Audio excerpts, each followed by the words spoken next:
They killed, give me Isaiah 14 and 21. They did the same thing to my people. So you said that they put millions of my people. Should a murderer go to jail for murdering? Absolutely. Should a thief go to jail when he steals? Absolutely. Should a robber pay back the money he robbed? Absolutely. So why shouldn't the white man pay for what he did? That's right. That's right. One day you'll see just how it feels. Payback is a dog. It's a dog. Payback is a dog.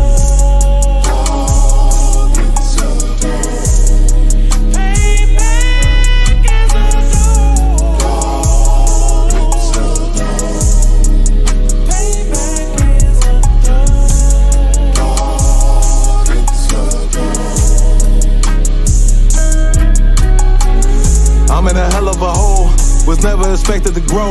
Just obstacles set in the road, that a result of me selling my soul. The story I'm telling is cold, but yet it's what everyone knows. The white man's the devil is known. America was never a home, only a place of captivity, save facility, hating, disfigure me. They claim that I'm lazy, be killing me. Maybe this slavery draining my energy. 400 years and counting, the trail of my tears is countless. Main fact that I'm here is astounding, but I can't wait till this shit is surrounded. Ready to tangle my king and the angels, be ready to rap. Cracking the sky, nuclear missiles will make it official. I'm capturing every cracker surviving. Put them all in chains where they need to be, slavery for me.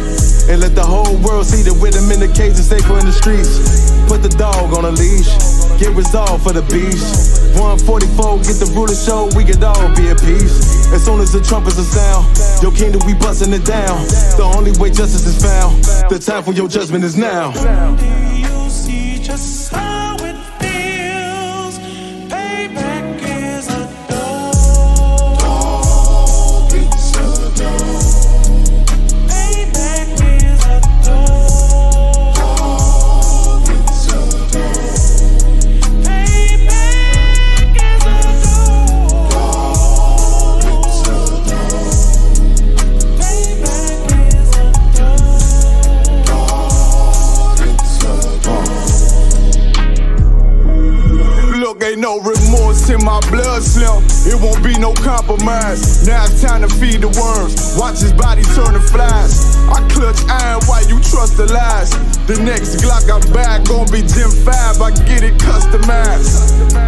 And sending shots off like farewell. Praying payback come back around like a carousel. Still remember Johanna's words ringing in my head like bells. Said you in this body, you fit a Lord, fuck the cartel. Triangle choke, apply pressure to the game like I did Vondale. Payback's a bitch in a dress, she a bombshell. Revenge is dish served cold, I just hope they make an oxtail.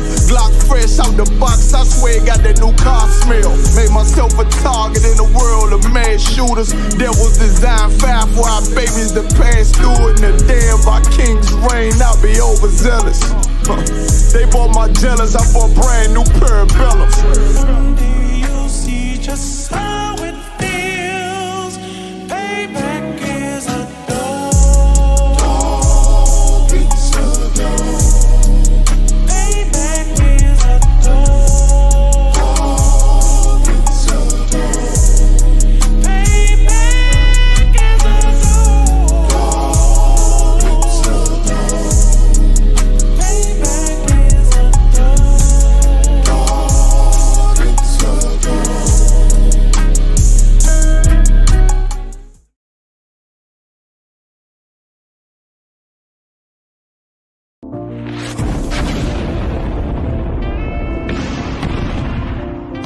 Shalom Israel, aquí con ustedes su servidor del todopoderoso Kazakiat 5000 de la Escuela Israelita de Conocimiento Práctico Universal, dejándoles saber que nos acompañen este jueves 20 de octubre. Vamos a tener el general Mahamen aquí en el programa de I.S.U.P.K México, dejándoles saber que los morenos, los indios nativos y los latinos somos los verdaderos israelitas que están escritos en la Biblia.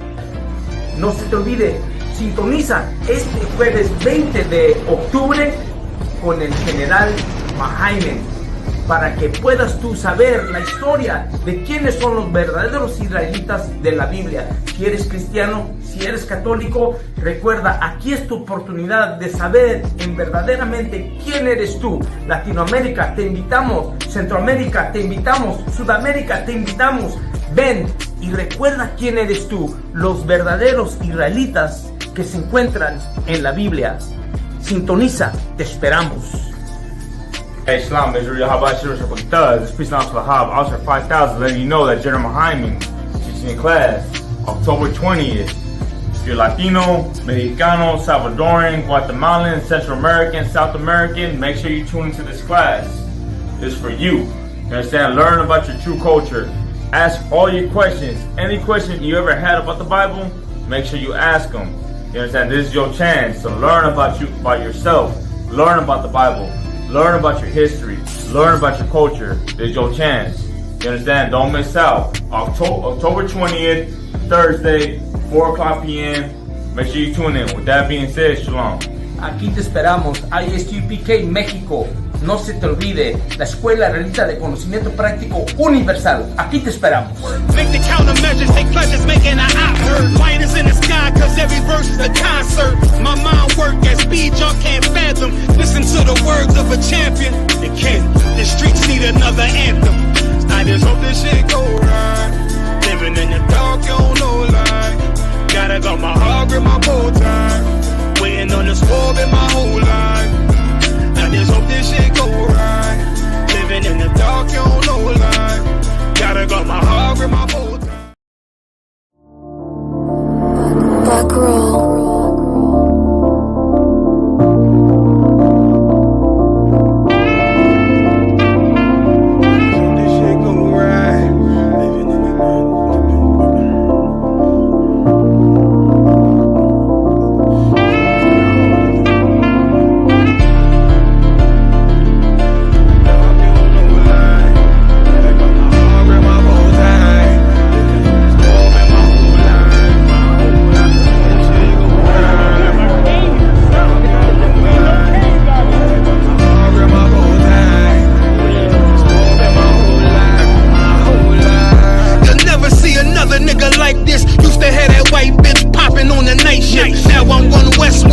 Than the I.S.U.P.K. On you rappers' necks and it's feeling like some vice grips.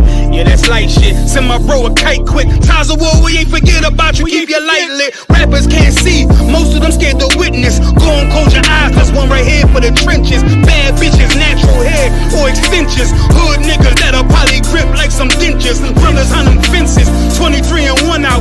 Praying that commissary hit before it run out. Riches on the gram, dog filter with their tongue out. Couldn't stay home because they found the dugout. Closed casket, burner in the low jacket. My co-captain, riding on these whole rappers. My hoes fabulous. Now I don't mean that derogatory, but I'm a player and there's no my women riding for me. I avoided Maury. I got 2 jets. If I can't make it through for them, then I'm useless. Sit down that roof, Chris, with a couple bosses. After the war, just to count our losses. It's not many. You see a smile on my face, but I'm not friendly. Going on my waist, sipping white Henny. I just hope this shit go right. Living in the dark, you don't know light. Gotta got my heart with my bow tie. Waiting on this war in my whole life. I just hope this shit go right. Living in the dark, you don't know light. Gotta got my heart with my bow tie. Living in this war in my whole life. My whole life. It's so melodic. When I be dropping this ebonics, this ghetto phonics, it got me on the level supersonic. My bomb atomic, and you know where you can find me. Somewhere probably folding this paper origami. My name is pure as the Dasani. My wave is like a tsunami. I went from 0 to 100, feeling like Ricky Bobby. I made a deal with the Reaper. Got a couple wives, they some keepers. Talk a lot of shit, but you can't walk a mile in my sneakers. Bitches go to Miami, come home with change features. Now she got a BBL, her ass fatter. Trying to show up all them niggas that laughed at her. Now when they see her, they only wanna fuck her. They just wanna touch her, they don't wanna cuff her. They just wanna come and kick it with her like a punter. Turned her to a runner, now it's all aboard the train. Fenty on her face, but it's not concealing the pain, it's a shame. So I'm in the hood like some rap snacks. I know niggas kill you and your mama for a scat pack. Dark tint, matte black, they do it for half that. Had you like 90s Missy in a fucking trash bag. I'm from Philly, we don't do bank accounts, just cash app. I spit a verse and I just watch the time slow. It's that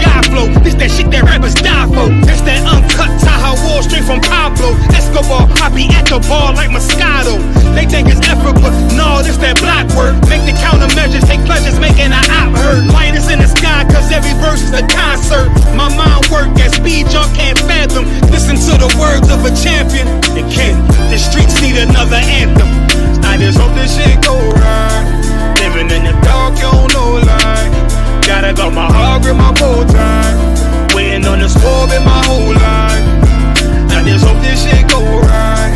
Living in the dark, you don't know life. Gotta got my heart grip my bow tie. Living in the score in my whole life. My whole life.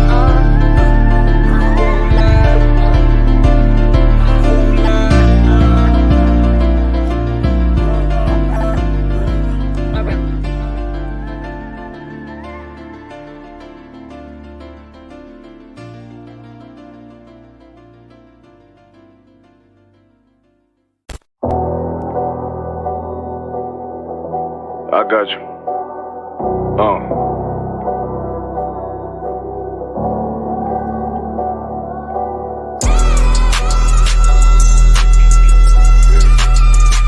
Let it ride real quick. Look. The city eyes. It's time to bogart. My God, a real nigga. Cause he wasn't no flaw. Posted on the corner like a watchdog. Family secure, got that shotty in the closet by the mob ball. Fuck what they heard, tell them it's all true. Be cautious, that foundation voltage and fall through. They gon' fall. Look, I keep this shit 50 times 2. Ain't no more heart in this game, I'm John Q. Colder than the avalanche, way above average. Offense taste sweet, told him make me an apple-tree. Left us in the valley full of bones, this where hope found. Child become a man, dark sands get broke down. Riding through Evanston with Mark Quad. Telling me how them crackers turned his childhood to a ghost town. Poker stop, nigga, I lay that game down. I feel his pain, cause nothing is the same now. Let my light shine like heaven through a rain cloud. Glock have a fit like my child, so tangent. Try to warn them niggas, we bear arms like tarantulas. Them other niggas rap, I make anthems. I really seen prophets under this banner. Made my enemies bow down on camera. Told my design I wanted black and white like a panda. I'm better than that nigga that sunk dirty Diana. Look, I move like a Brazilian, precious cargo. Spirit Asian, but I got a new semi-auto. Wave that bitch around like where's Waldo. Sleep if they won't, I cut through they Z's like I'm Zorro. Hate me for his name, so I gotta keep that steel clutch. Trust me, I'm not what you think. I squeeze till it click like Dorothy when the heels touch. The world got me dumb, I don't feel much. Ride with Yara down, just left the state bridge. Looking for a bitch better than Baby's kid. Remember I dropped Quiet Storm, I've been gone ever since. Still in the field, fuck them niggas on the fence, yeah.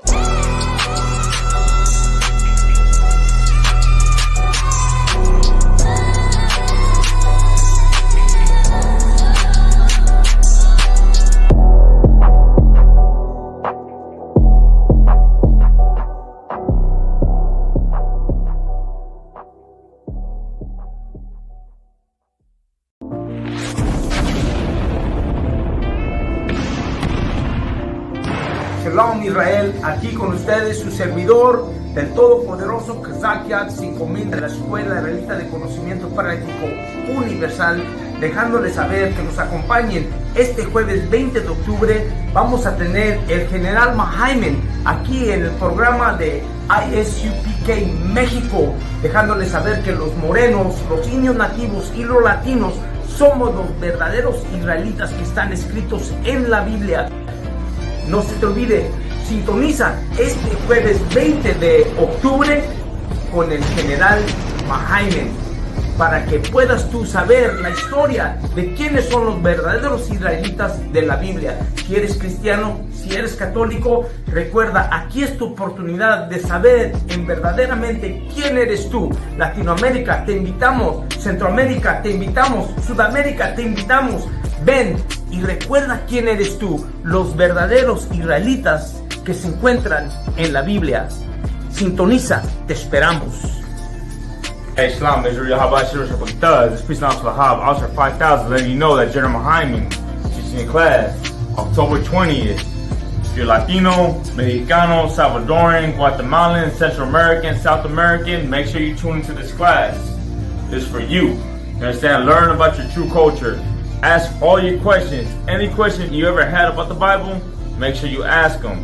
You understand? This is your chance to learn about yourself, learn about the Bible, learn about your history, learn about your culture. This is your chance.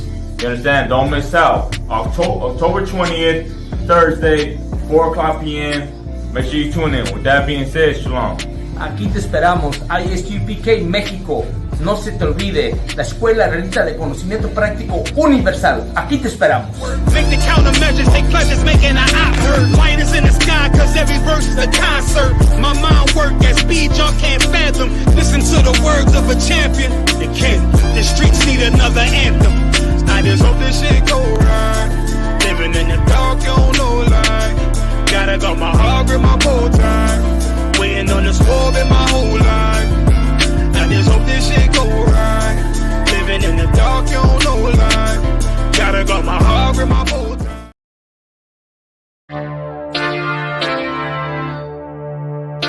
For homicide detectives, the clock starts ticking.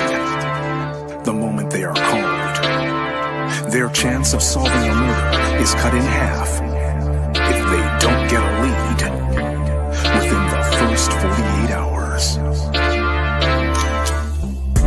I do anything to keep my brothers safe. I'm putting food on my daughter's plate. You fucking losers, y'all just can't relate. You harm them, you will find me on the first 48. You will find me on the first 48. Find me on the first 48. I do anything to keep my daughters safe. You harm them, you will find me on the first 48. Sitting in that room, hear the interrogator's voice. They asking why I do it. I tell them I had no choice. Couldn't take a threat or a risk to my family, so throw the book at me. I take them charges happily. Ain't no need for no polygraphs or forensics. I put that fucker in a body bag, I'll admit it. Fuck a sentence or the jury that will convict me. They don't understand, it's my family, they represent me. So for them, I risk my freedom, roll the dice. I ain't got much more for you crackers, go ahead and give me life. You don't know what it's like for the people that you love. They ain't there to get salutes, they ain't there to give you hugs. The same that done pulled me from the dirt and from the mud, it's gone because of who? Y'all rather shed your blood. My brother's kids like my other kids. If you touch them, fuck around, get another bid, plus 10. Put me in the Supermax, I get super jacked, working out every day, canteen super stack, cool with that. Long as it mean my daughter's safe, my brother's winning, that's a chance I take. Still my fate. I do anything to keep my brothers safe. I'm putting food on my daughter's plate. You fucking losers, y'all just can't relate. You harm them, you will find me on the first 48. I got wives that done gave they all to stand beside me. Kids that can't see me fall, look at me proudly. Respected by men with honor up on their names. You harm one of them, I promise that you'll see pain. I'm one West train, made an oath to uphold it. Stood with my back against the wall, never folded. Grew up in the city where the love ain't brotherly. I ain't had too many friends, I ain't need the company. I'm my father's son, so I'm cool, just don't fuck with me. I say that you my homie, you're my brother, then you stuck with me. Never turn my back on mine, it's to the dirt. You cross them across that line, I end you first. But only make it worse, cause loyalty hard to find. Never think cause you out of sight, you out of mind. And I don't mind dying now, cause reincarnation got me coming back. Same scars in my heart aching. Be parlaying with killers from all places. Every last one of them for me a broad day shit. So what you think, I won't do it for them? Once they let me out the cell, shit, I do it again. It's for the family. I do anything to keep my brothers safe. I'm putting food on my daughter's plate. You fucking losers, y'all just can't relate. You harm them, you will find me on the first 48. Find me on the first 48. Find me on the first 48. I do anything to keep my people safe. You harm them, you will find me on the first 48.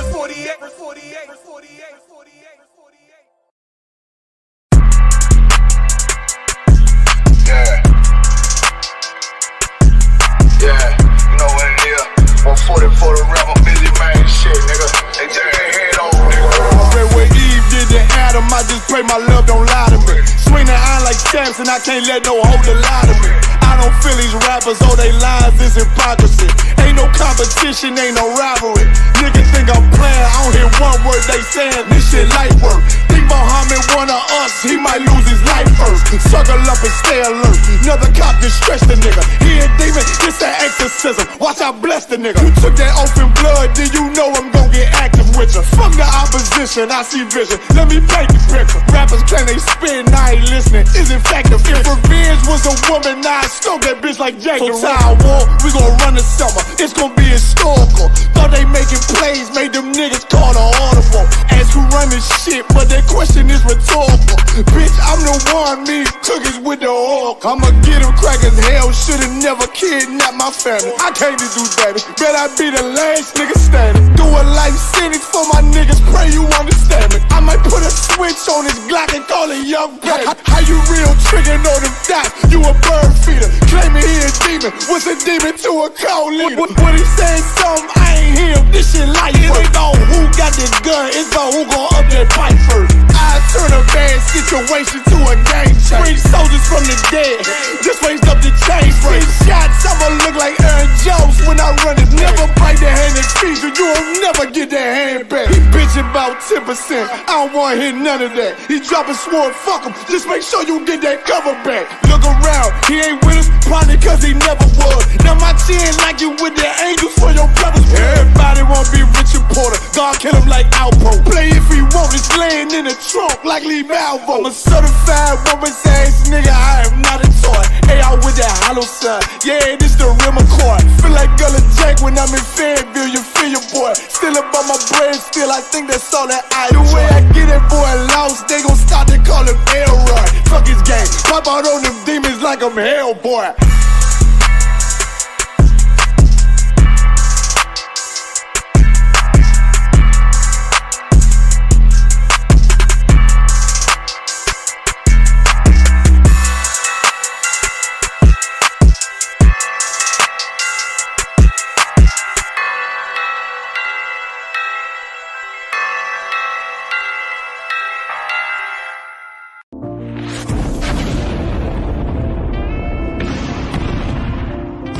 Shalom Israel, aquí con ustedes su servidor del todopoderoso I.S.U.P.K de la Escuela Israelita de Conocimiento Práctico Universal, dejándoles saber que nos acompañen este jueves 20 de octubre. Vamos a tener el general Mahaimen aquí en el programa de I.S.U.P.K México, dejándoles saber que los morenos, los indios nativos y los latinos somos los verdaderos israelitas que están escritos en la Biblia. No se te olvide, sintoniza este jueves 20 de octubre con el general Mahaimen para que puedas tú saber la historia de quiénes son los verdaderos israelitas de la Biblia. Si eres cristiano, si eres católico, recuerda, aquí es tu oportunidad de saber en verdaderamente quién eres tú. Latinoamérica, te invitamos. Centroamérica, te invitamos. Sudamérica, te invitamos. Ven y recuerda quién eres tú, los verdaderos israelitas que se encuentran en la Biblia. Sintoniza, te esperamos. Hey, Shalom, Israelite, this priest announced for Hab, Officer 5000, letting you know that General Mahaimen teaching in class October 20th. If you're Latino, Mexicano, Salvadoran, Guatemalan, Central American, South American, make sure you tune into this class. This is for you. You understand? Learn about your true culture. Ask all your questions. Any question you ever had about the Bible, make sure you ask them. You understand? This is your chance to learn about yourself, learn about the Bible, learn about your history, learn about your culture. This is your chance. You understand? Don't miss out. October 20th, Thursday, 4 o'clock p.m. Make sure you tune in. With that being said, Shalom. Aquí te esperamos, I.S.U.P.K México. No se te olvide, la Escuela Israelita de Conocimiento Práctico Universal. Aquí te esperamos. Make the countermeasures, take pleasures, making an eye. White is in the sky, cause every verse is a concert. My mind work at speed, y'all can't fathom. Listen to the words of a champion. You can't. The streets need another anthem. I just hope this shit go right. Living in the dark, you don't know lie. Gotta got my heart with my bow tie. Waiting on the score in my whole life. I just hope this shit go right. Living in the dark, you don't know lie. Gotta got my heart with my bow tie.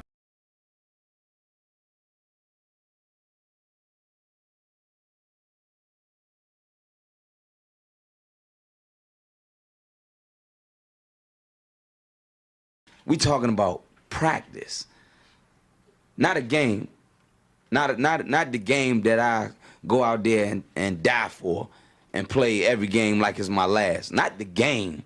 We're talking about practice, man. I mean, how silly is that? And we're talking about practice. Back row. Best believe that I'm top 3. The only thing is I'm not 2 and I'm not 3. Put me anywhere of it, one that is not me. It's beef, we strut a nigga block, that's chopped cheese. No peace, the butterfly sting him, that's Ali. You reach, I teach him with the handle, that's Kyrie. Machines, you hook like a Roman, that's IV. You a sheep, I'm a go, it's a difference, so watch me. You weak, all hooks, no punches, so block these. They mock me, I just show them how it goes. Try to stomach this thug life. They brain got the nose, bandana on the grip. All heads coming out the foe. Connected from Cali to New York, nigga, so let it go. Made for this, nigga, I eat bars and drink flows. Thinking you woke until your third eye a peephole. Line for line, this shit too easy, it's like a free throw. Mastered the game too early, this bitch a cheat code. It ain't a game, these niggas lame, they bring a shame. If I'm with an officer, it's a number in his name. We ain't the same, you want the easy pass, tell him change his lane. Shit, I've been through the fire, you can't stand the rain, take an aim. Tell him runner, he can try his best. Drive a car named after me, that's why I'm in the vet. Laugh at these niggas once again, and I ain't break a sweat. Number 1 at everything I do, that's why I'm one West. The Lord is not the God of the dead, so when I die, coming back for my spot, so forever I'm top 3. Just tell him to watch this, janitor with the mop stick. You gon' need a defensive lineman to block this. On point when I bomb shit, 10 for 10 I do not miss. I'm barking with a full bulldog, it is not mixed. They can see that my mind's sick, I don't write, I find shit. I don't like it, then I switch. If I touch it, it's diamond. Tell a bitch that I'm God sent. It ain't because my kicks is built like 5'6", 5'7" is my bitch. Dangerous, high risk. I lose it, get another one. You think I'm talking about a girl? I'm talking about another gun. We here now? Hey, look, it is what it is now. We don't fuck with the house niggas. We burn the crib down. I'm ahead now, and I hope they can hear now. I don't care if you think it's it, nigga. I don't fear clowns. Silences make it sound like raindrop. That's a quiet storm. Get the job done in the view and get fired on. If you niggas standing for nothing, what you dying for? If you put real with real, that's how I was born. Walking this bitch ready for war. I'm in riot form. I want these niggas to see me flex. That's why I am armed. I shouldn't live in the crib, nigga. I should buy a farm to go through this shit so effortless. Best believe that I'm top 3. Only thing is I'm not 2 and I'm not 3. Best believe that I'm top 3. Only thing is I'm not 2 and I'm not 3. Best believe that I'm top 3. Only thing is I'm not 2 and I'm not 3.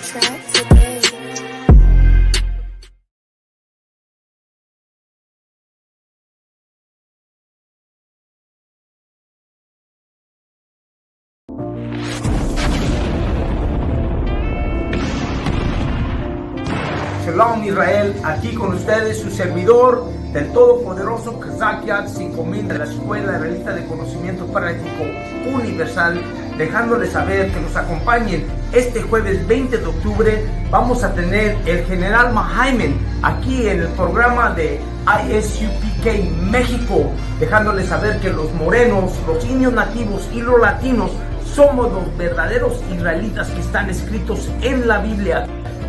No se te olvide, sintoniza este jueves 20 de octubre con el general Mahaman para que puedas tú saber la historia de quiénes son los verdaderos israelitas de la Biblia. Si eres cristiano, si eres católico, recuerda, aquí es tu oportunidad de saber en verdaderamente quién eres tú. Latinoamérica, te invitamos. Centroamérica, te invitamos. Sudamérica, te invitamos.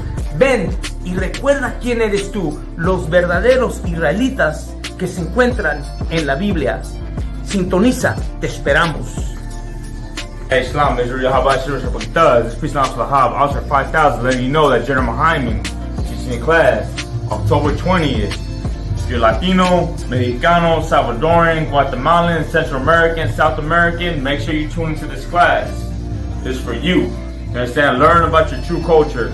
Ask all your questions. Any questions you ever had about the Bible, make sure you ask them. You understand? This is your chance to learn about yourself. Learn about the Bible. Learn about your history. Learn about your culture. This is your chance.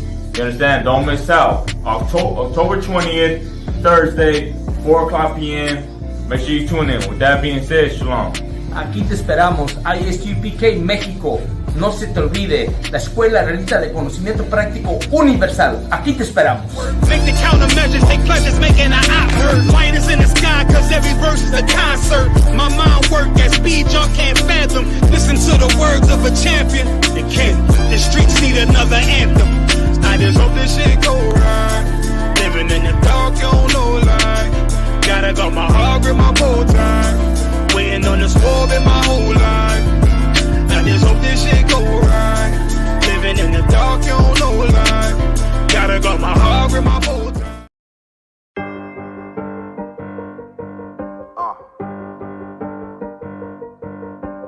Yeah, on 44 shit, you know what I mean?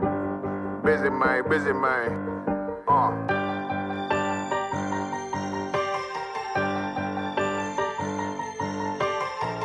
Look, when that shit drop, you step all the way on their neck, step on their neck and their head with that shit.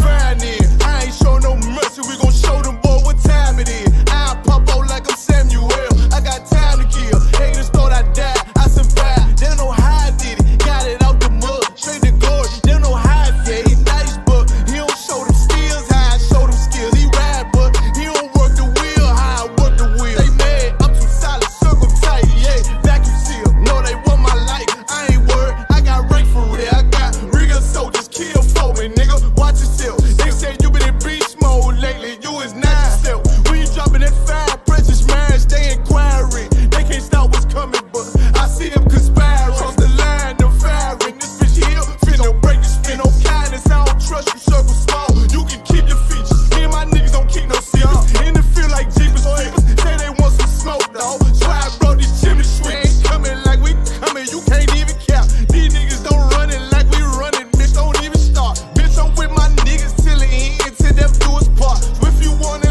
leave, you can leave, bitch. Bless your heart, fine in. I ain't show no mercy, we gon' show them boy what time it is. I pop out like I'm Samuel, I got time to kill. Haters thought I died, I survived. They don't know how I did it, got it out the mud, straight to glory. They don't know how I feel, he nice but he don't show them skills, how I show them skills. He ride but he don't work the wheel, how I work the wheel. Ooh, I got a man, circle tight, yeah, vacuum seal. I heard they want my life, I ain't worried, I got rape for real. Take over in effect, yeah, I'm fully focused. You might not see it on me, just know it's women, that bitch fully loaded. Ooh, yeah, we up and rolling. Told them I need major motion. Think I'm joking, I'ma school them niggas like they baby Jody. Got it out the dust, now I'm too clean, don't know why they hate me. What you want out life, dawg? Guns and butter, baby boy. U.P.K top, dawg. Certified road runner. I'ma turn that E-Line van to a damn tank. I got chopper stash in the attic like they Anne Frank. They had that shit on lock till I snapped on them like bolt cutters. You cannot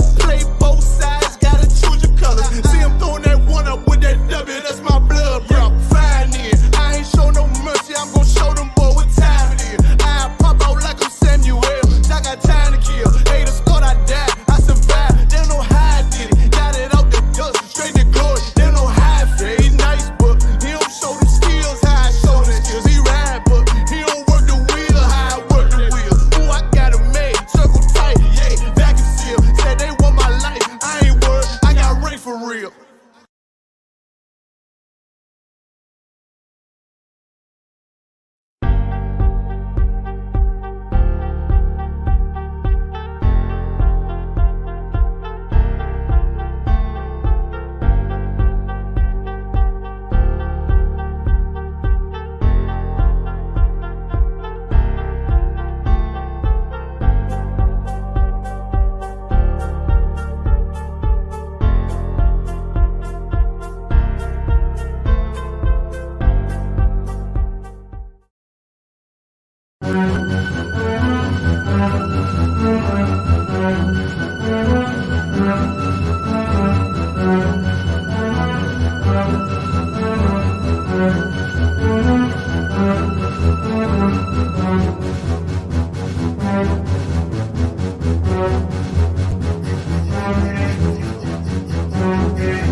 Clap it up, clap it up, clap it up.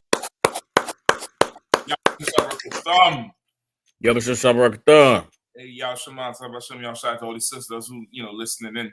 Yeah, I mean, back again Saturday night, holding it down. I don't know if it's Saturday Night Live. They might sue us for that shit. They might, JP Morgan might close my account. No, nah. Chase Bank might, cancel my cards, soccer war. I can't say Saturday Night Live, but we live on Saturday night, holding it down again. Commander Gen.YAHANNA, give it up hardest working man in Israel. Just went up and lighted up there in Baltimore. It was, it was good to see, and just to be in the building for. And of course, you all know this Monday night, Commander Gen.YAHANNA gonna be in Baltimore, closing the Feast of Tabernacles. Y'all come on down, check it out this Monday night, Baltimore, 3430 Eastern Avenue, Baltimore, Maryland. Come check him out. He's gonna be down there rocking it out. And you all know Commander Gen.YAHANNA, dropping gems every time. You know what I mean? Today he rock a whole clinic in Baltimore on your life, boy. On the demons in your life and your family and your solution for the stress, brother. I mean, it stopped people in the tracks. It was real good to see. It was real right. It was real right. The tape coming soon. And so you don't want to miss it at all. And for sure, the Tabernacles is going to even be more because he indoors. So all the resources is accessible. All the different teaching tools is there. But I would advise everybody come on down, check it out, tune in if you could. Check it out. Once again, Monday night, Feast of Tabernacles, Commander Gen.YAHANNA, 3430 Eastern Avenue, Baltimore, Maryland. It's going to be, it's going to be rough. Remember last year he did I think he blowing the trumpets, the memorial blowing the trumpets. Did it in Philly. And it was on Monday too. So, let's make sure and get it in. So what it do, Hakeem? What it do? Good. No, sir. Everything's wild, man. Everything good to go. I'm glad to be on the show with y'all. You know what I'm saying? Get there to bring out some of these stories, let Israel know what's going on. You know what I'm saying? So it's an honor and a pleasure every time. Yeah. Something crazy. For sure. Yeah. Something crazy. Yeah, I mean, I know. So, like, if I could, I was gonna ask Captain Nine Doc, did the brothers went out to Fayetteville today? Did y'all break ground in Fayetteville, North Carolina? Listen, that's what I was just trying to pull up. Now, that's like he ain't just went and kicked everybody ass down there in Fayetteville. I just trying to pull it up. He can sit on there quiet, like he ain't ask the heathen. The heathen trying to talk shit. Is God just? Is he just, nigga? Yeah, I mean, this shit was right. Yeah, I mean, I didn't have a little bit of it. Amazon tribe people, then how can they be anything? Where you getting your mess from, man? You're talking about the people at the Mexican border. I'm saying that if their history is their fathers are from the tribes of the Amazon people. Who told you that? What do you mean? It's obvious. It's you read too much of the white man's book, man. Right. We read the Bible, and we can tell you that the Mexicans. That is the white man's right. book because that's the book. Prove that it's the white man's book. This has the white man going into captivity. That's right. Damn right. Because they brought that book to this country, they enslaved you, and you're following their book because they have. That's no different. That's no different than a black man opening the Quran and saying that he is Muslim, but he ain't no Muslim. He's black. I'm telling you, I'm telling you the same thing right here. Read people. Verse 20. Listen, I don't understand these heathens, Like, they're mad because you don't like them, and they're mad because you choose something else. And if you try to be them, they're mad still. Like, what the hell they want? If I could, sir, they want Psalms 83 for the name of Israel to be no more in remembrance. You know what I'm saying? Like, we allowed to be everything except for Israel. They don't give a damn. You could be a nigga. You could be from Morocco with a fez hat. You could be a Christian with a suit and a tie. You could be what they call it, the original man with a bow tie.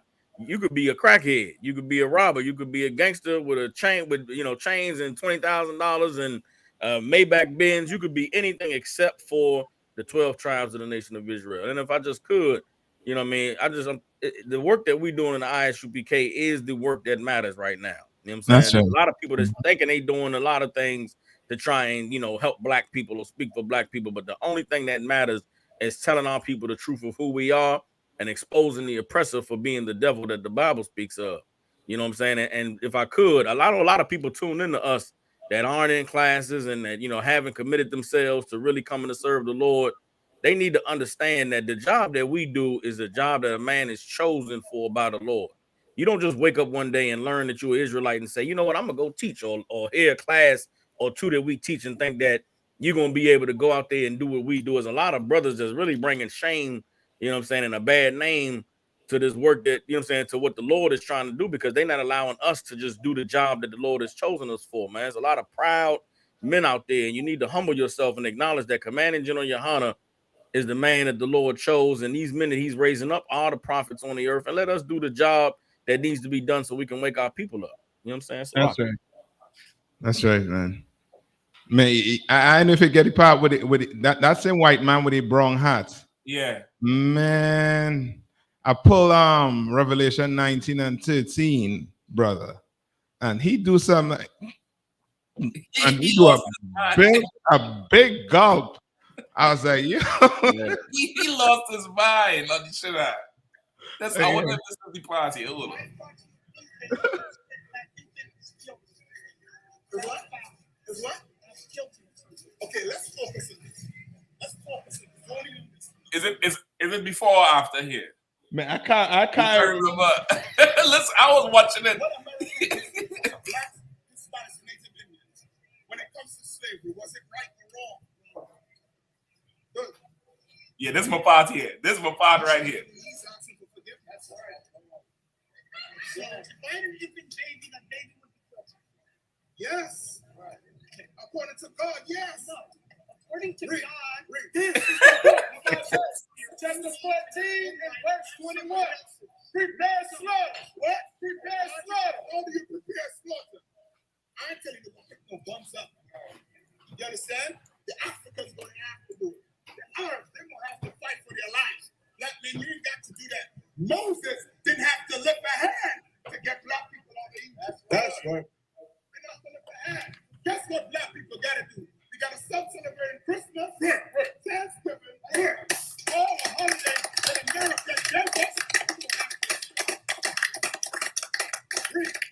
Prepare slaughter for his children. For what? His children. For what? His children. Is what? His children. That's right. He put his hand on his head. He look at shake his head like, no, that ain't my Bible. That ain't my Bible. You read it. No, because he was talking about his children. Yeah. I was doing this. I was doing this, what? And he was like, hold up now.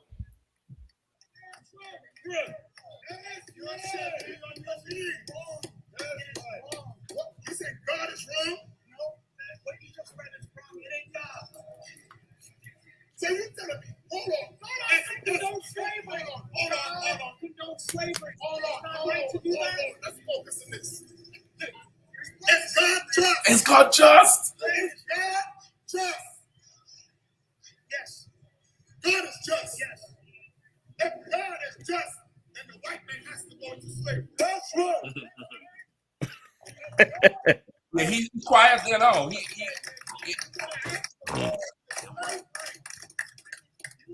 I didn't do that, but please, I didn't do nothing. Come on, there. Listen, that nigga going home and right now looking up your YouTube, your Facebook. Yeah. Now and tossing the computer. He get dealt with good. Yeah. I was watching this shit. This shit was, you know what it is?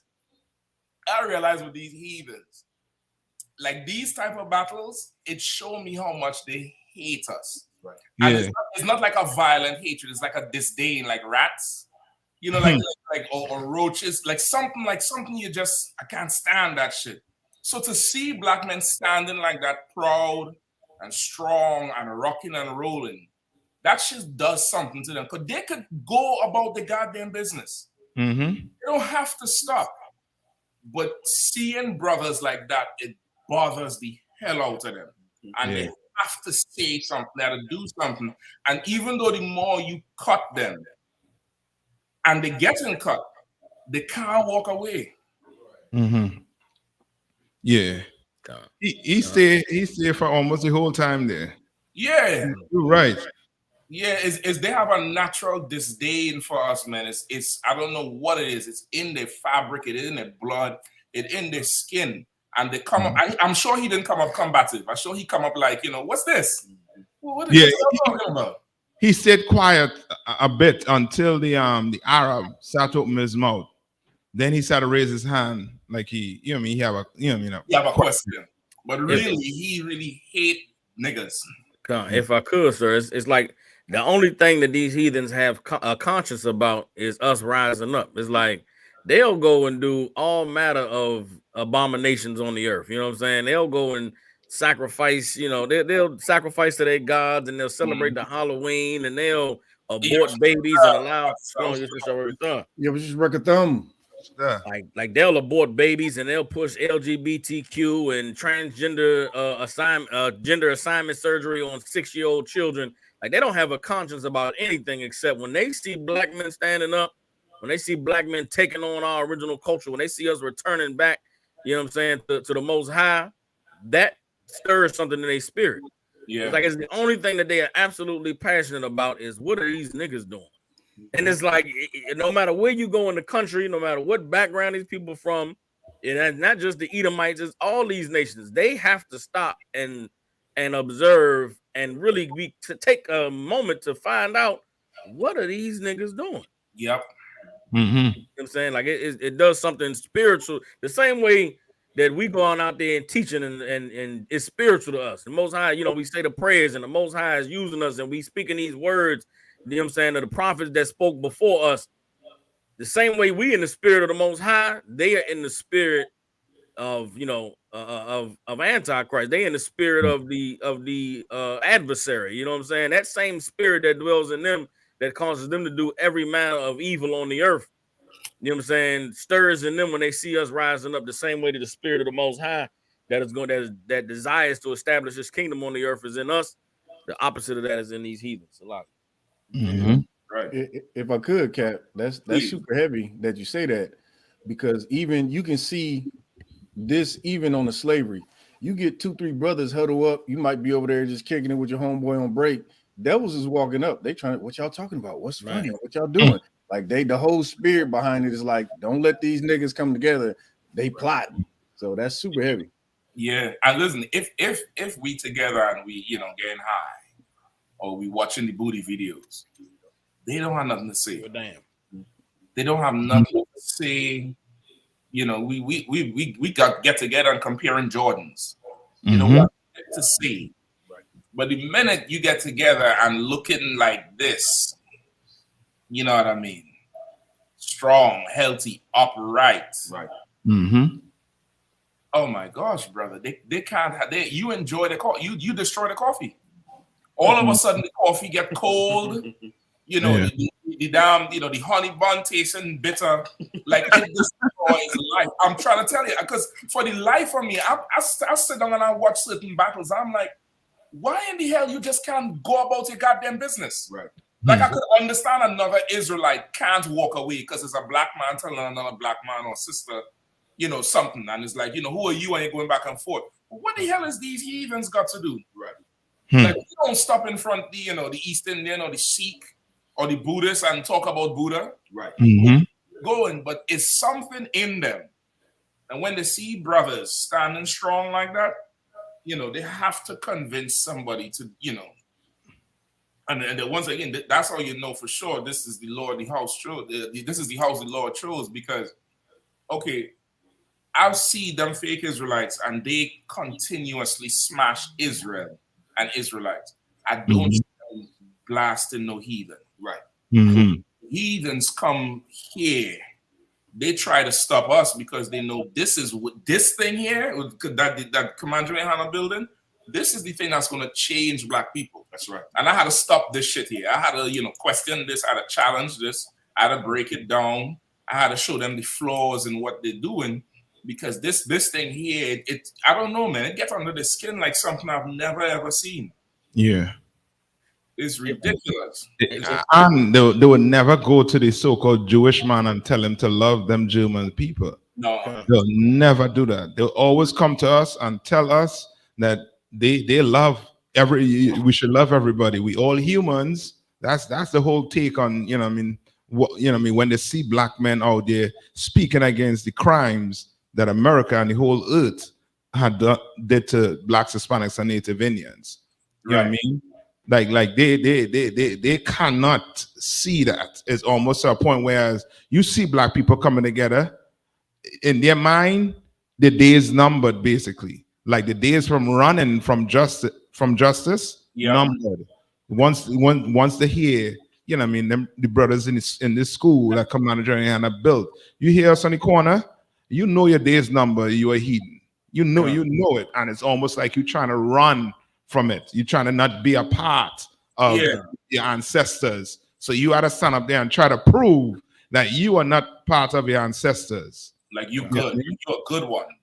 Yeah. You know what I mean? Like, he start off trying to make it seem like you don't have a case. And then when you say it's God just, it's, yes. Well, then you are going to slavery. Then he get quiet and well, I didn't do nothing. So it moved from you don't have a point to you do have a point, but I'm not guilty. All right. Like, nigga, just go ahead and put the handcuffs on. You know? Like them badass police. They don't put the handcuff on you. I will do that. I'm going to camp with handcuffs from now on. And when them heathens come up, go ahead and put this on and get on your knees quicker. Right? Just go ahead. You're going to sleep. That's right. Go ahead and let me auction you off. Right. Mm-hmm.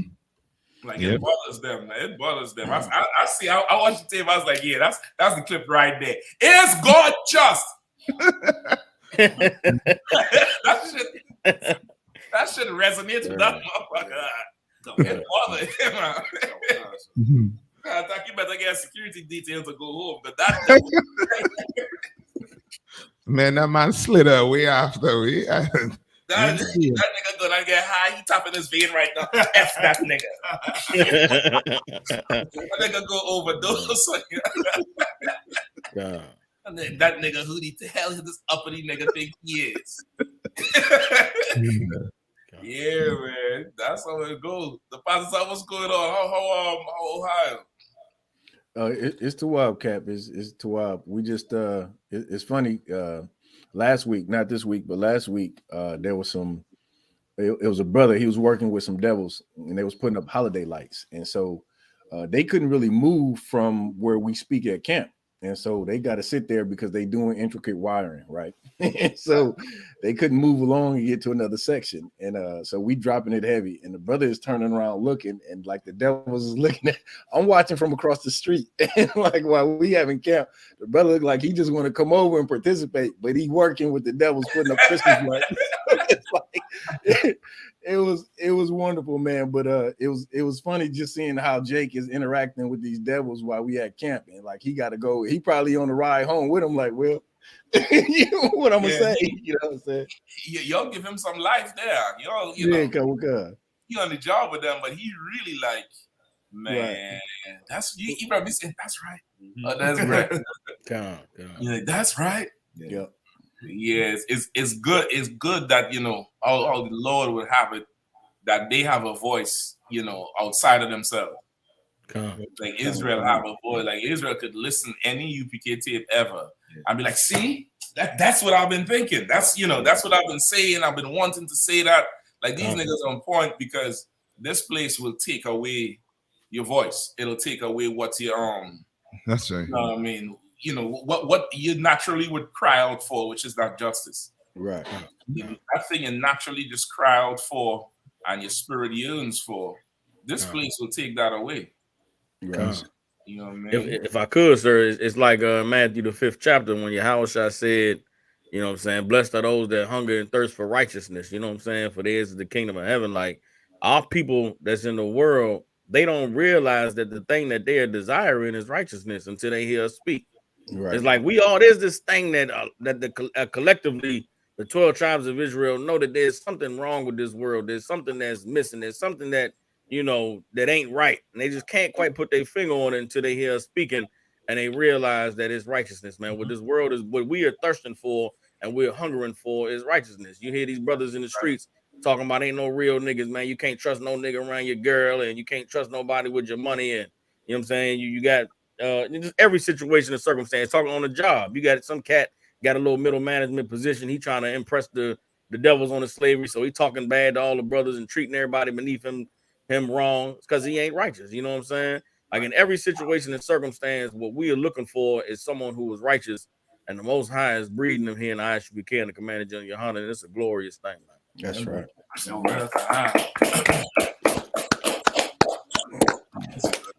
With that said, Alex Jones had to pay $1 billion. Yeah. Yeah, I mean, now is that a hoax?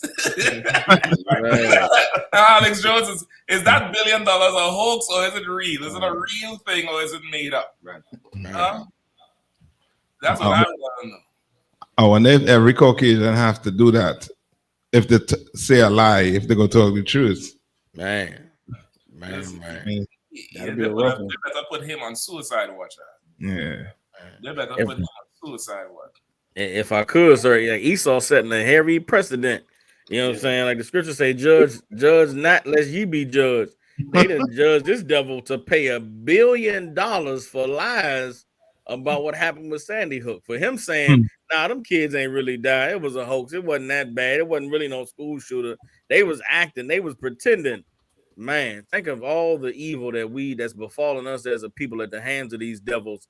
And they said, you know, it wasn't that bad. Slavery was a long time ago, man. Get over it. I wasn't like $1 billion for one devil telling a lie on a little bit of people getting injured. Let's remember that, Esau. Remember this precedent that you set, because there is a heavy toll to pay for all of the lies that you have spread about the bloodshed and the genocide. You understand, and the identities that you've stolen over the years. So, like, that's right. Yeah, man. I don't know. You have the story? Yeah, a couple of paragraphs. I know we started a little late. We're going to try to run through some stories because, boy, they have some good ass stories tonight. And we had to touch on the LGBTQ rapist. We have to get that on deck because I don't understand. Man. I don't understand what, you know, like, damn. So in an instant, he was delivered. It's a god damn. Anyway, let's go. Go ahead. Alex Jones has been ordered to pay $1 billion over his Sandy Hook lie. Will he? For years, the conspiracy theorist and provocateur Alex Jones spread lies about the 2012 shooting at Sandy Hook Elementary, falsely claiming on his InfoWars broadcast that none of the 20 children and 6 adults killed had actually died and that their relatives were crisis actors. Now he has been ordered to pay $965 million to families of those killed. Well, hold on. Okay. I don't know. I will be the devil's advocate here for a second. I don't know. Maybe he was right. That seemed like a ridiculous fee. Like, god damn. I ain't never heard of like the Kenosha dude, was it Rittenhouse? Yeah, God. That nigga killed people. And he didn't have to pay shit. Right. You know what I mean? He actually killed people. He didn't have to pay nothing. You know, they tried to protect him from the civil suits by not actually arresting him and, you know, charging him with nothing. But this dude talking, and, you know, I thought it was freedom of speech. Right. He talking, and you hit him with $1 billion, a B? Right. He hit him with a Jay-Z or a Beyonce. Maybe Alex, he was onto something. Right. God damn. Maybe he was telling the truth, Alex. $1 billion, man. Like, god damn. And that's proof too that, you know what I mean, the oppressor, he knows what justice is. He knows. You understand? And he knows what a lie could do to someone. You understand? He understands what that lie that Alex Jones said, what it meant to those victims. You understand? But when it comes to us, forgetting about it is a lie too. You understand? But they don't care what that does to us mentally as a people. You understand? Like telling black people to forget about what happened to their ancestors, you know what I mean, in slavery is now onto Alex Jones telling you that this was a hoax. Yeah. You understand? You telling us that, you know what I mean, you changing your topic to that slavery was a migration. Black people, you know what I mean, choose to come across here. Yeah, that's a lie. Those things are lies. And it does something to our people. You understand? You turn the TV, turn the news on, and see how black people acting, Hispanics and Native Indians acting, and that is why they're acting the way they're acting, because America has lied to us, and now it's playing a toll on our minds and how we deal with each other.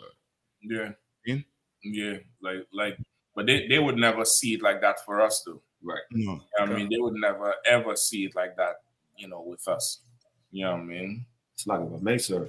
And what you said is so heavy because it's like whenever the talk of reparations always is brought up, they always say, well, this is something that we can never quantify.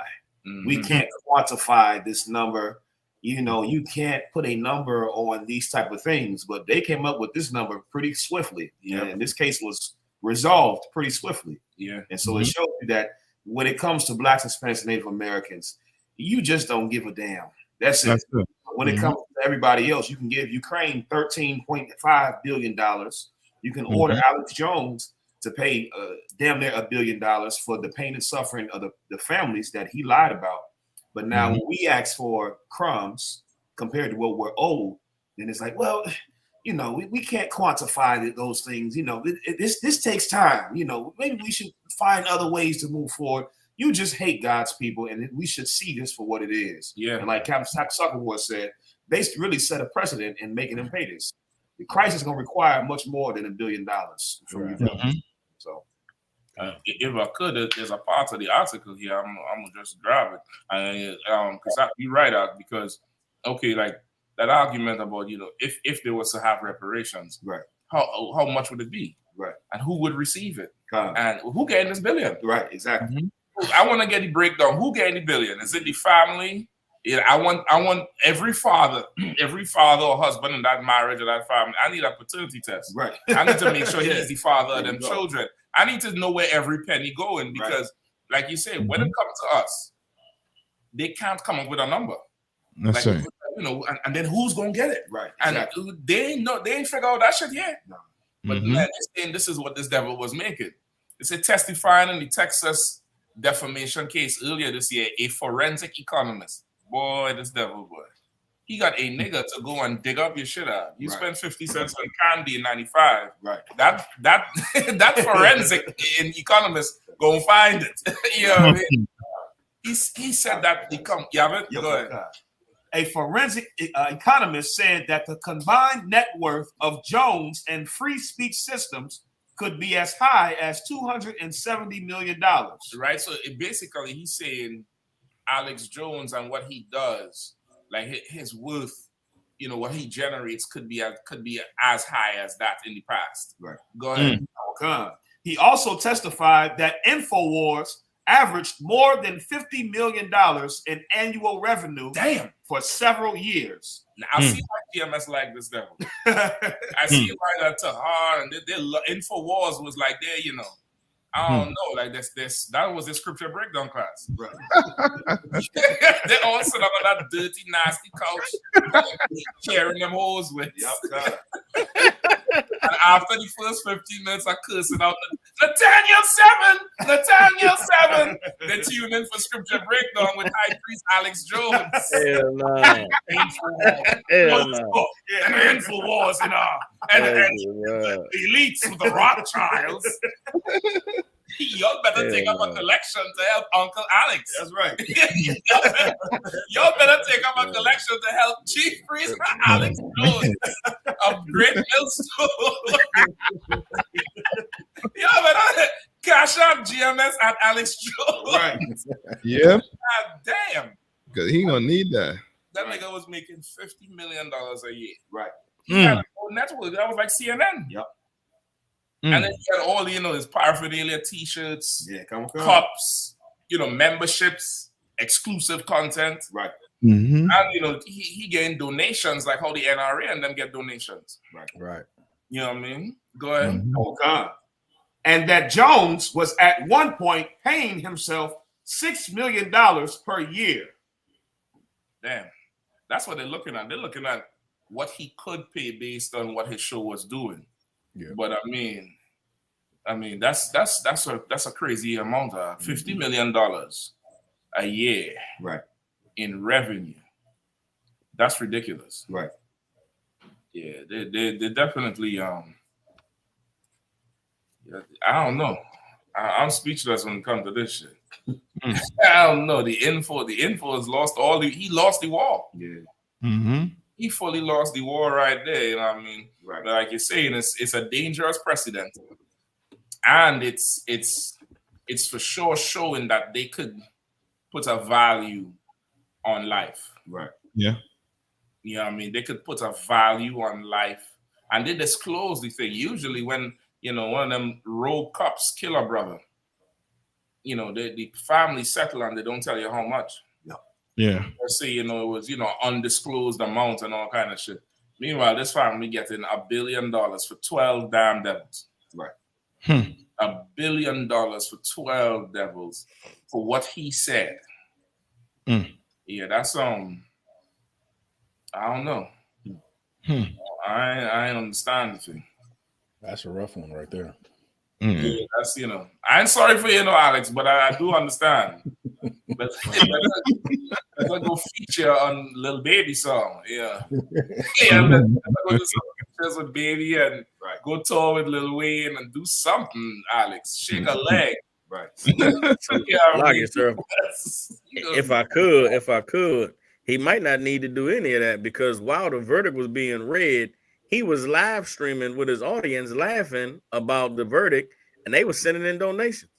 Wow. On his live stream, while the judgment was read and they read out of over $1 billion in damages, he was live laughing with his audience, and they were sending in donations. So that devil gonna be just fine. That devil gonna find a way to pay what need to be paid. I know he got some money hiding in offshore accounts. Yeah, he got it in cryptocurrency and all of this devil is he's the counterculture devil. He's the prepper Edomite. He's the the gold and silver. Get all his money in gold and silver and in the cryptocurrency, and don't trust the banking system. You know what I'm saying? He's gonna be just fine, because there's an entire nation of devils that support everything that he says, everything he believes, and even now they even more gun-ho about the conspiracy. You would think that this judgment, this verdict would be like, damn, Alex, you effed up, man. You hurt them people and you did the system wrong. Nah, them devils is even more staunchly for the conspiracy now. Now they like, this is all the evidence we needed to know that Sandy Hook was a hoax. Yeah, that's what I'm saying. Like, listen, so I think they halfway got me on the board, because I'm like, $1 billion, like y'all ain't slapping with a cease and desist. Y'all ain't, just seize all his assets. You gotta pay $1 billion for what he said. Right. And to him it's a joke, because for what I said, is it true?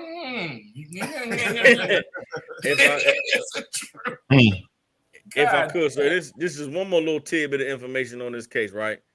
He got found he didn't get found guilty, meaning he didn't take this to trial and bring his evidence and actually fight what he was saying in court. Alex Jones got convicted by a default judgment, meaning he did not respect the courts. The courts were sending him subpoenas, telling him to come to court, telling him to show up and respect the process and respect these families, and he refused. He did not respond to any of the judge's summons. He didn't never show up for court. So, and if you go through any type of criminal or civil proceeding, if you don't respond to the charges against you, then the judge could enter a summary judgment, meaning because you didn't even try to defend yourself, you must be guilty of everything they're saying. Yeah, that's the type of charge that he got, because he did not respect the process. But if he goes to appeal and then he gets to try the case over, he can now actually say, here's all the evidence that this shit was a hoax. Here's all the evidence that this is why I was saying what I was saying. The mainstream media is lying and they making up shit. They're trying to take our guns. They're trying to take our rights. They're trying to take our freedoms. Like, that's what his followers believe, because according to his followers in their mind, they didn't even let him try the case. They didn't even let him stand up for himself. You're supposed to have the right to due process in America. You're supposed to have the right to like face your Trump accusers. He's down there like how Trump is. He's definitely like how Trump. He's exactly like how Trump is. Yeah, So he don't trust the system, and he's like, I don't respect your court. Like he doing what all them sovereign motherfuckers, excuse me, them sovereign bastards be doing. You know, I'm a sovereign citizen. I have free passes to travel to and from once I'm in a vehicle, officer. The type of officer making you eat sand. Right. I'm a sovereign. I'm a sovereign muddy sand eater. Right. Yeah, I mean, so damn.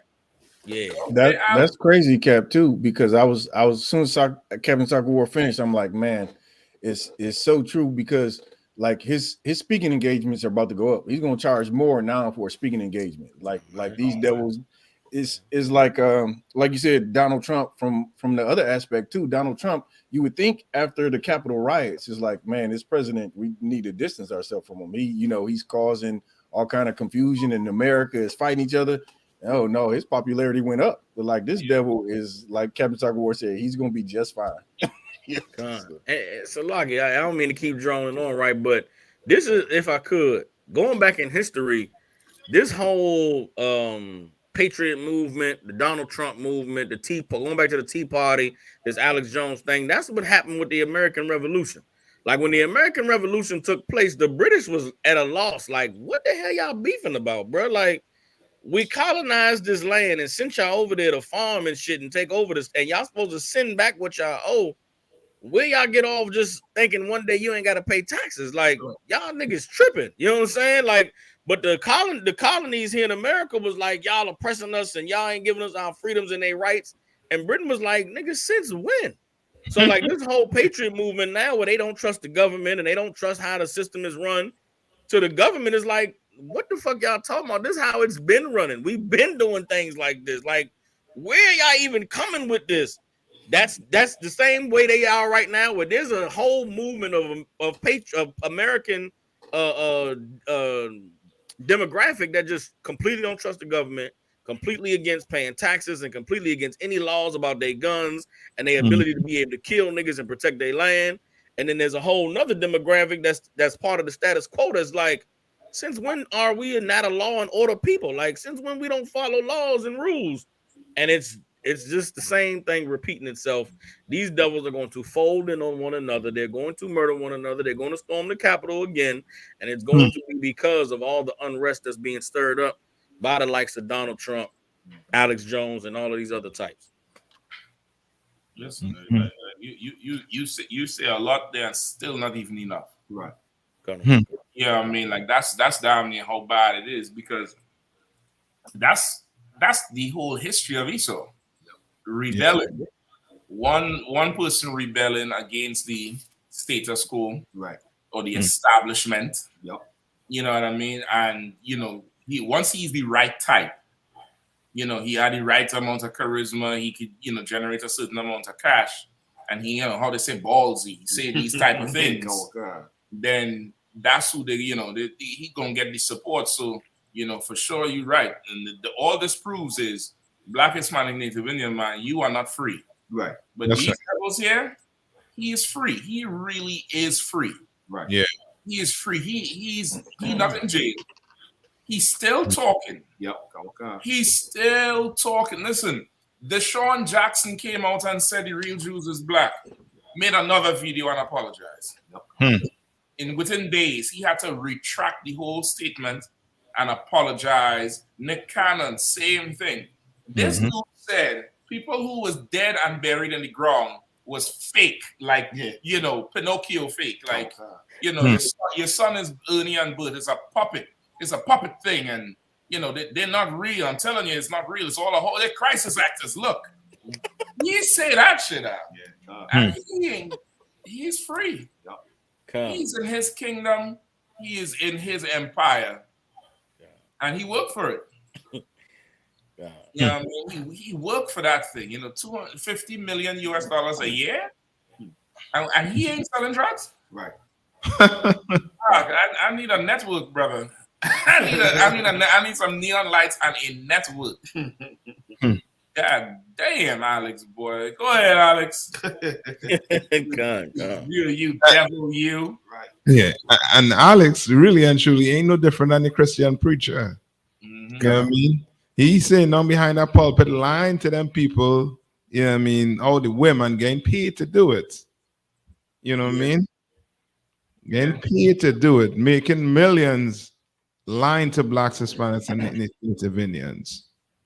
Yeah, I mean, lying to the idiots. I mean, GMS believed them. Right. They're just doing speakings and saying precept. Alex Jones, episodes 8. Right.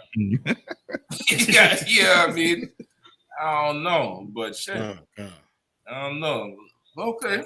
But listen, I want to know what we're going to do about these 15-year-olds who killing people in North Carolina. Yeah, babe. That's what I want to know. They say he's in critical condition. Yeah, I believe so. What number are we on? Number 4? Number 4, sir. Come. Yeah. Let's rock with that. Come. Bride-to-be, walking dog, mom of 3 among victims of teen Raleigh shooter. Police in Raleigh, North Carolina revealed on Friday morning that the 5 victims killed by a 15-year-old suspect on a deadly shooting rampage included an off-duty officer on his way to work and a 16-year-old boy. Raleigh Police Chief Estella Patterson identified the deceased victims in the Thursday evening shooting as Officer Gabriel Torres, 29, Nicole Connors, 52, Mary Marshall, 35, Susan Carnatz, 49, and James Thompson, 16. K-9 Officer Casey Clark was wounded during the incident, but has since... Hold on. K-9 officer, did he shoot the dog or he shoot a person? No, he's saying that the officer's a K-9 handler. You sure it's a handler? You sure it's not the dog? No, I'm not sure. But... That's what I'm trying to say. I think that the dog in the rock. Yeah, it sounds like K-9 Officer Casey Clark? I don't know. It might be a dog. I'm not sure, sir. Good. Come on. Was wounded during the incident, but has since been treated and released from the hospital. Another surviving victim, identified as Marcel Gardner, 59, remained in critical condition. Listen, this devil here, I don't know how. I mean, how his parents didn't know something was wrong with this boy. Right. You could look at him and know something's not right here. Like, look at this cat right here. Like, look at this cat right here. Like, this is. I don't know what else it would take, and still they don't have a profile, a so-called profile for these shooters. Like, this is really estranged from the womb. Come on. This is absolutely, he is estranged from the womb. So he just walk out one day and start lighting people up. Right. And they come from all well-to-do families, and you see the neighborhood he was shooting up? Okay. That's what they was just showing here. Let me see if I can pull it back. Mom, probably stopping from playing some video game. Come. Nice. Come. I mean, say that's the trail they was on, but this is the neighborhood. Come. Like, if I could, sir, these devils are so bloodthirsty that this could have just been a dare. This could have been him on the game with his friends playing Call of Duty, and he ain't getting enough kills, and they clowning him, and he like, I'm the best shooter out here, and they like, man, no, you not. You suck. You can't shoot, Tom. Man, I'll go shoot 5 people right now. You ain't gonna do shit. Shut up. You ain't gonna do nothing. Dare me. There you go, shoot 5 people, and then he on the news. like these devils don't. There's no crisis that is happening to these devils that put them in the mind state where they got to go do something like this. You know what I'm saying? There's no amount of bullying. There's no amount of being teased. There's no amount of feeling inferior because all of the black kids is taking on the girls at school. There's nothing that is happening in this devil's life that justifies him shedding blood, but it's just he has a desire to shed blood. Right. And any opportunity, whatever the excuse, whatever the reason is, he's just gonna go do it. He's gonna go do it. I mean, I wouldn't even blame the video game on this shit. I think this is just him. This is that whole thing where I guarantee if they go back and like review this devil, he probably was skinning, rabbits alive. Same Jeffrey Dahmer type shit. You know what I mean? That same kind of reckless behavior that, shows a consistent, lack of respect for life and, personal space and everything that, we learn growing up from our parents. Mm-hmm. Even single family parents. Like our moral, like our moral budget is way better than theirs. Like like the things we learn and that has good morals and you grow up with good brought up or you have a certain degree of morals. Right. Like when it comes to these people is what you gonna tell him? Go in the corner, go sit in your room. He's 15 and he don't even look at him. He don't look 15 and no officer would look at him like a threat. Nope. But Michael Brown was a monster. That's what Darren Wilson said. Right. He said this grown man and he was so big but this dude here, god damn. Right. And he shot an officer, whether it's a human or a dog. I want to see what they're gonna do with him. Right. You ain't just kill people, you kill a damn cop. You shot a cop. Right. And somehow he's still alive, they ain't light him up? Yeah. Oh man. Well, if I could, sir, they said the shooting started about 5 o'clock and the police cornered him in the house at about 9:30. So that means these shootings was taking place over the span of about 4 hours, which in my mind, he popped the first one, pow, shot him, right? Body drop in the grass. Then he go hide somewhere in view of where that body is and wait for somebody to come and say, oh my God, Susan been shot. Pow. And then he shoot the second one. Then he go run across the yard and hop on the back porch and hide in somebody's back of somebody's pickup truck, wait for the police to arrive. The police canine unit get out. They trying to secure perimeter. Pow. He dropped the cop. Like he on some real life Rambo. He on some, I'm gonna see how many kills I can get. He trying to get a kill streak. I'm gonna see how many I can get before I get caught. Yeah. To where he finally fall back to the rallying point in some house, and he barricade himself in there, probably shoot it out with the police, catch 2 more bodies before 2 more, shots get it rang off before he finally get caught, man. And they took him and wounded, right? He was. They said the injuries were it's unknown how he got those injuries. Man, they shot him. I mean, it's unknown how he got those injuries. What? See, he did it to himself. God. That's what they say for us, though. Yeah, I mean, let me get our own scripture. Come on. Psalm chapter 58, verse 3. The wicked are estranged from the womb. Say that again. The wicked are estranged from the womb. You can't tell me this is not the wicked on the earth. Right. That's right. You can't tell me this is not the wicked on the earth. This is Kyle Rittenhouse. This is, Dylan Stormroof. Mm-hmm. Adam Lanza. Mm-hmm. This is John T. Holmes or James T. Holmes, whatever his name is. Like, this is all of them, man. You estranged from the womb, man. You 15 years old. They need to try you like a man. I want to see if you're going to get the same treatment black people get. Right. Like Biden had the nerve to call us super predators. Mm-hmm.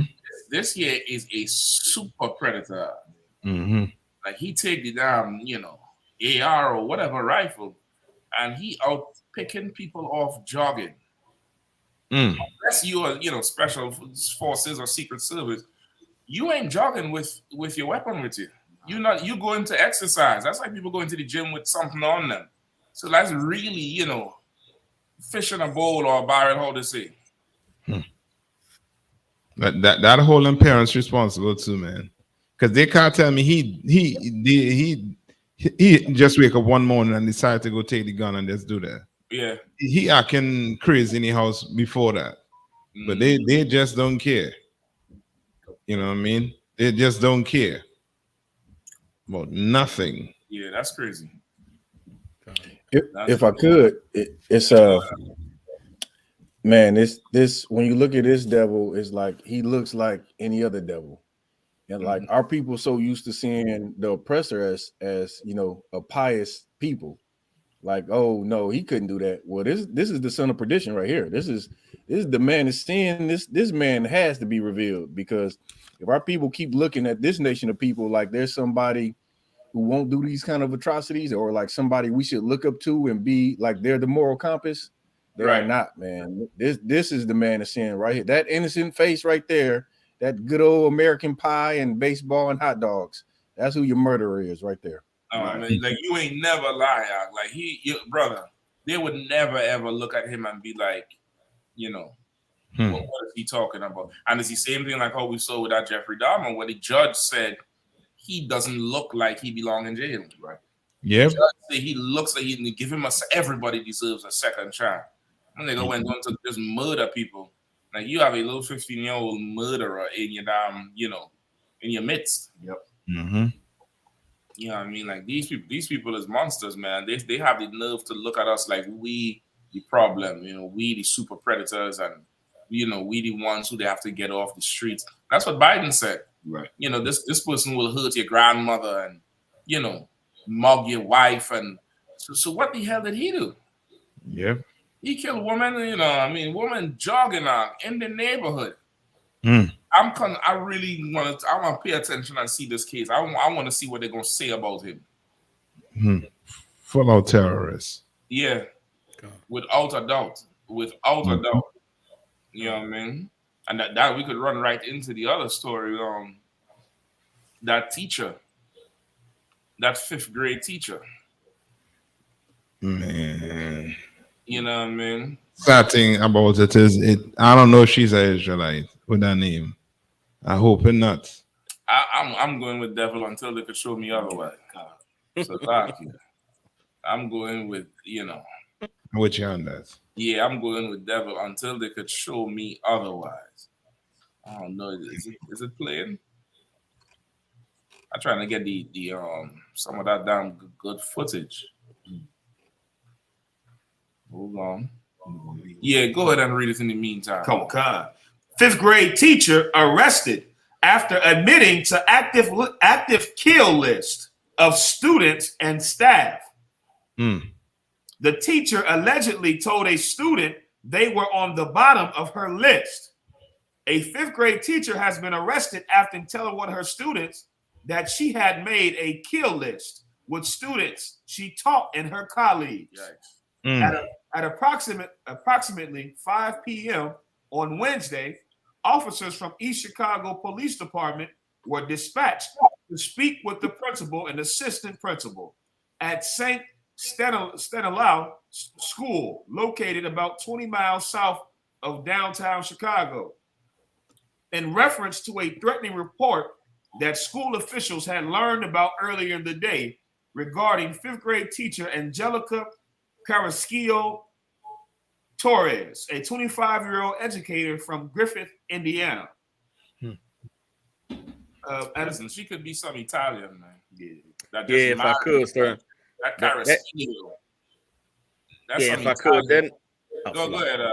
No, so like I said, I was just gonna say that name with that hyphen in there. That's an Edomite thing. That's something that Esau do with that hyphen in there. You know what I'm saying? I don't believe that's Chicago got them Italians and them Irish, and she could have just married into that Torres. You know what I mean? But boy, to have a kill list in a black school, even if you're an Israelite, you done took the mark of the beast, right?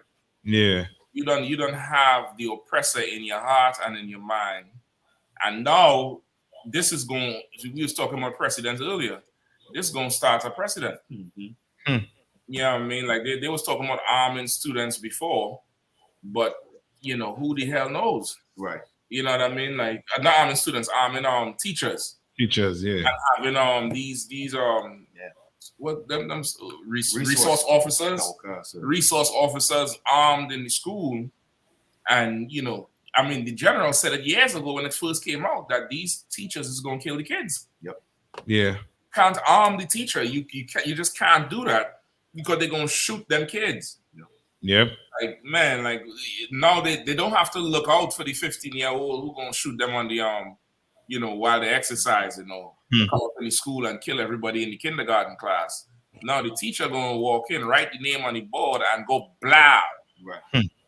and just lay everybody flat out. Yeah. Oh, sucker was laughing. Nah, Salaki. So I can't imagine what the kids was doing that made her have to come out her mouth and say it. Nah, man, Saki, wait a minute. Cause she said she told one of the students. She told the students, yeah, you know that Jasmine Sullivan is on my list, but don't worry, you at the bottom. Like that, like what did the kids do to make the teacher say, I gotta kill this motherfucker? You at the bottom, right? So Loggy, I just can't imagine that.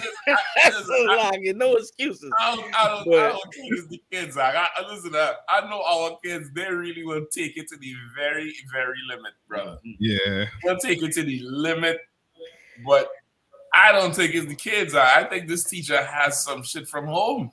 Yeah. Like this teacher walk in and find the husband with a black woman or with a man or something else tripped, because okay, kids will make you enraged. That's a very calm rage. Right. Mm-hmm. Write a list. You done gone psycho and all. Yeah.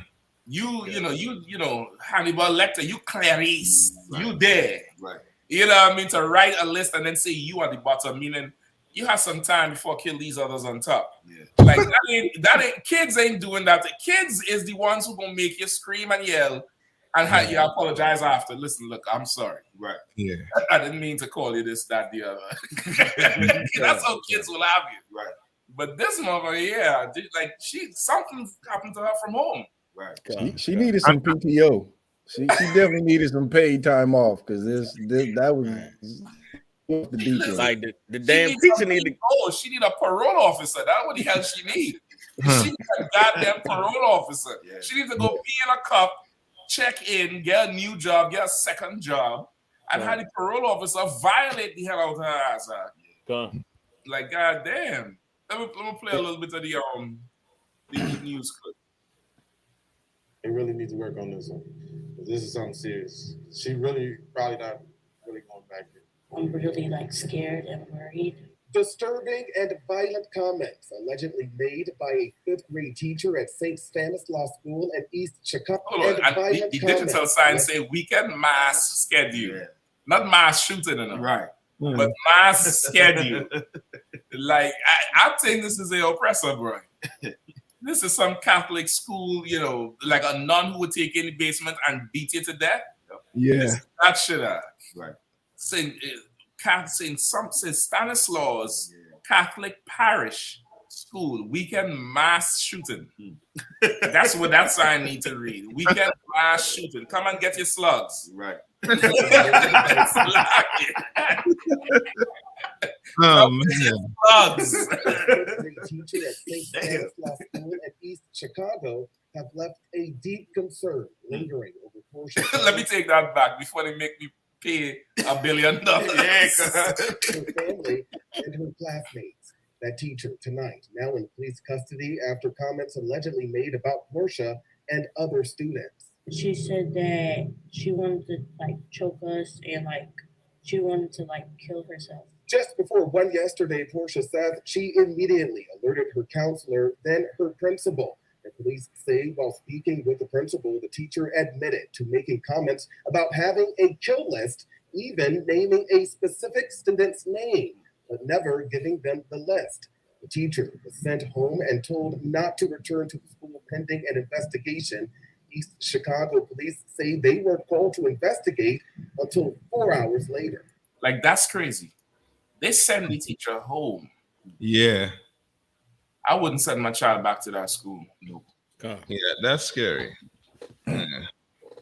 If I could, this whole situation, it kind of brings to light the whole how America deals with cops, because the wisdom in the schools is unparalleled. Because Commander GEN.YAHANNA said, cops shouldn't have to be on a job for after 4 or 5 years. They shouldn't be able to retire, because 20 years and you hate black people, one day you're just going to snap. I mean, they hate you in general, and so years and years you chasing niggas, you're never gonna catch a nigga. You know what I mean? Even a tough guy, you're not gonna catch him. These cops is out of shape. They not, they not built to deal with niggas like that. They frustrated, man. They hate niggas, and like you just can't be on a job like that because after a while, what you gonna do? You just gonna go on the street and you gonna unleash your anger, and that sounds like what happened here. And this teacher was ready to unleash anger, much so like what the cops do to us daily. And so, if you so-called Black, Hispanic, Native American, man, you need to be in here in the I.S.U.P.K and understand the wisdom that's in this school, man, and what Commander GEN.YAHANNA brings out all the time. All the generals and captains and officers bringing out all the time about how to deal with this nation of people, man. Because this, you can see here, this is just a small example of how they unleash their hatred toward us. But yeah, that's crazy, and you absolutely right, dog. Like kids, I mean, goddamn, soccer boy, ain't we getting blamed for everything else? Like we getting blamed for the music, we getting blamed for the rap crap. Like goddamn, getting the Israelites a goddamn break. Goddamn, soccer boy. God damn it, soccer boy. Okay, so what did she say? You ain't giving the sister a break. He's like, well, you said something. God damn it. Like these oppressors, and that's what they would say. They would say, well, it's true, these kids in these public schools, but it's not public school. Right. Well, at least I don't think so. There's a Catholic school, right? That Catholic schools is public schools, so that's you gotta, win the lottery and get enrolled and get on a list to get up in them schools, I think. And if I could, sir, stories like this just drive home the point that, we need to have black. It should go back to the days where you had Black children being educated by Black teachers.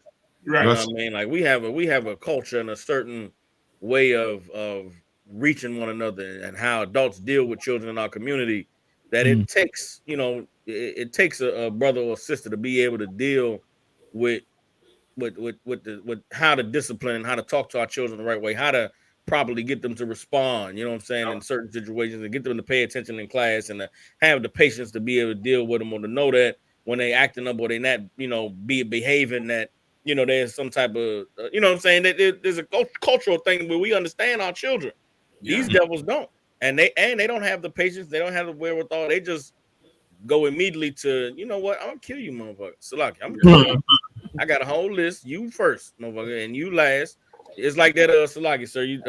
It's a movie, Half Baked, where the cat quit his job, and he was like, he went down the list, like F you, you cool, F you, and I'm out. Like that's what the teacher did. The teacher said, you know what?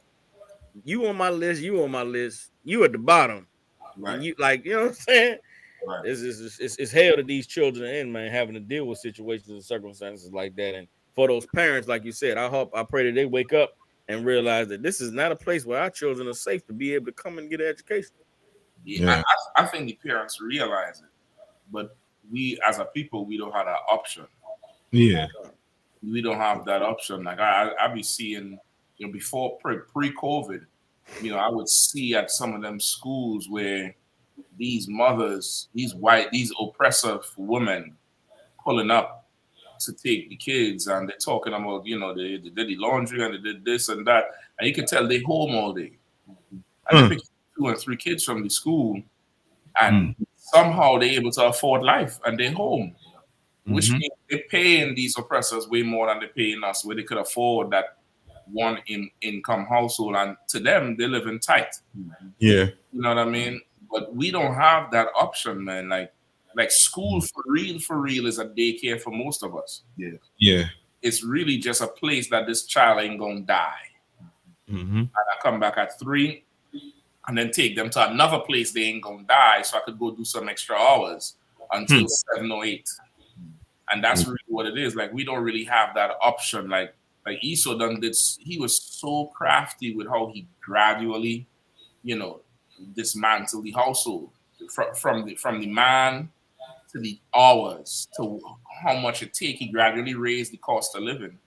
It takes a certain amount of income to really maintain the house. But if you're maintaining the house with that income, you got to spend time out the house. And while you out, he teaching the children over the TV and the radio. And before long, man, you ain't got no choice. So like these parents here, like I'm sure they would want to take their children out. Even some parents might want to say, listen, you could go stay with grandma somewhere else, but now you gotta get charged with truancy. Yeah. And they will do it because all these things is money making, it's revenue generating things for the oppressor. Yeah. You know what I mean? Like it's like we in a bad state, man. Yeah. If I may too, sir. Mm-hmm. I find it very ironic that this is a Catholic school and this is a teacher plotting violence against the children when you go into the history of what the Catholics did to our Native American brothers in those boarding schools, right? And how they had devices, instruments of torture against our Native American brothers and sisters when they went to these schools. And it's just more proof that you think that the religious institutions are the places that you should send your children to learn about God, and it's going to be better than the public schools in the inner cities with all them niggas. And really, you're just sending your children to be in the nest of the devil. Like I remember, I was fortunate to go to different types of schools. I've been to white schools, private schools, and then I've been to public schools with straight up in the projects. And the difference that I always experienced is that even in the worst conditions, there was, like you said, there was an understanding that we all had between the black teachers, the students, where it was like, no matter how bad it got, you might have a teacher say, listen, I'll whoop your ass. You know what I'm saying? And we laugh and you calm down, and but it was never like it wasn't hatred. No. It wasn't hatred. You knew these teachers didn't hate you. But in a white school, it was like it was a complete culture barrier where it's like, even the way they joke with you is like, okay, that's very condescending for you to say to me. It's very sarcastic and very just off. And it's like you said, it's just proof that we should have our own schools. You understand? You shouldn't fear sending your kids to schools with people that look like them because it's in the projects. We should have our own schools, policed by black men, ran by our people, because this is just disgusting. And it's supposed to be a Catholic school. You're supposed to, serve God and love God, when God is not in the Christian church or the Catholic church. You right. Understand? Everybody that attends those institutions are hypocrites, man. That's right. Come. Listen, I just got an article here. Let me see if I can send this to you. Arming Texas teachers. How many districts allow staff to carry weapons on campus? I'm gonna just read it real short, right? For more than a decade, Texas has allowed teachers and other school employees to carry weapons on campus. Easy like that, and we ain't even know. Right. For the first came the Guardian program in 2007, followed by the more stringent school marshal program in 2013. Many rural districts embrace these programs due to a lack of law enforcement in their areas, creating lengthy response times. The Texas Commission on Law Enforcement oversees the Marshall program, which requires designees to undergo 80 hours of training and pass a psychological exam. I mean, who the hell? I don't think they're doing 8 hours of training. Right.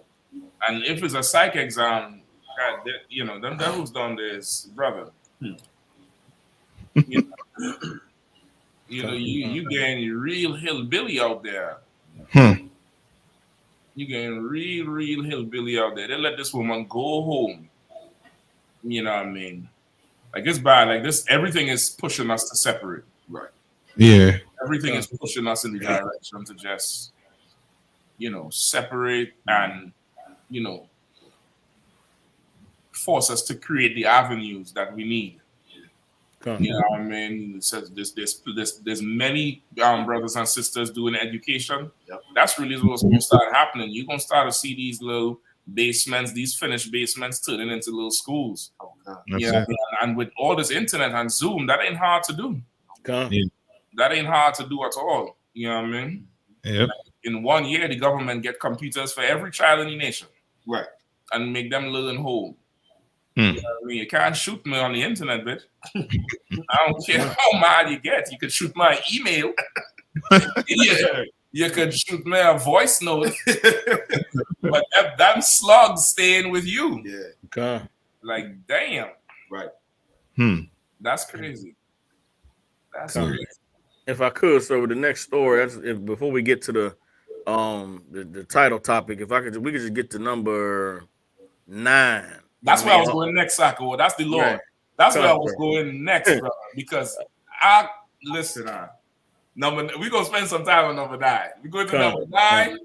We're gonna get that title topic, and there's one more or two more. So that New York zombie warrant, brother. That NYPD had to get another plague act. I realized they didn't learn the lesson. They recovered from that COVID, and that vaccine gave them good confidence. Gave them good confidence. They call the warrant a zombie warrant. Meaning the warrant dead, but the judges ain't paying attention to the shit and sending you off. Right. Anyway. If I could, sir, as you put up the story, piggybacking off the Alex Jones story and off of this one we just read about this teacher, like our pain and suffering gets denied in this place, and nobody bats an eye. And when you're dealing with, it's one thing to deal with the school system with them not knowing how to deal with our people, but when it comes to this medical industry, like it is well documented historically and up to today, how there is a great discrepancy in the treatment that Black, Hispanic, and Native Indian women and men receive in these hospitals when you're dealing with other nations versus dealing with doctors and nurses and professionals that are of our race. We have got to, like Commander GEN.YAHANNA told us years ago, man, we're going to have Black ambulances again. We're going to have Black hospitals again. We're going to have Black, little corner clinics where you go get your blood pressure checked and go get your little medicines. And it is deathly needed, man, because dealing with these people, we're going to, the infant mortality rate in the Black community is at an astronomical, it's like a third world rate right now. Black children are dying, fully healthy pregnancies. The women is carrying the babies to term, but they get in this hospital dealing with these heathens and they're losing these babies. And it's because there's an absolute lack of care and pride and dignity that goes into the treatment of us when we're dealing with these other nations. So, and not just a lack of care and pride, son. They teach that level of disdain. That's really a learned behavior. It's really a learned behavior that's going on there with that. You know what I mean? But for sure, I have stuff to bring up with it too. Let's see if we can get a video. It's crazy. You had a story? Is there? Let me get a little bit on the article first before we play it out. Crazy video shows Philly nurse Karen confront pregnant Black lady. A TikTok video has gone viral showing a nurse from Philadelphia going haywire on a Black pregnant patient. The woman had gone to the doctor's office to receive a note for her maternity leave, reported Hollywood Unlocked. Instead of meeting her request, the situation escalated into laptop cases being swung and the cops being called. The video begins moments after the Karen called the cops on the pregnant woman, who identifies as Jillian. In a storytime video, Jillian explained that she had gone to the doctor for a note to secure her maternity leave because she was experiencing pain. Jillian said the nurse gave her an aggressive, uncomfortable cervical exam, then proceeded to tell her she was fine to go to work. Jillian is 7 months pregnant. Hold on. If I could. It says the nurse gave her an uncomfortable cervical exam. Like, that's very invasive, very internal. That's going into the woman.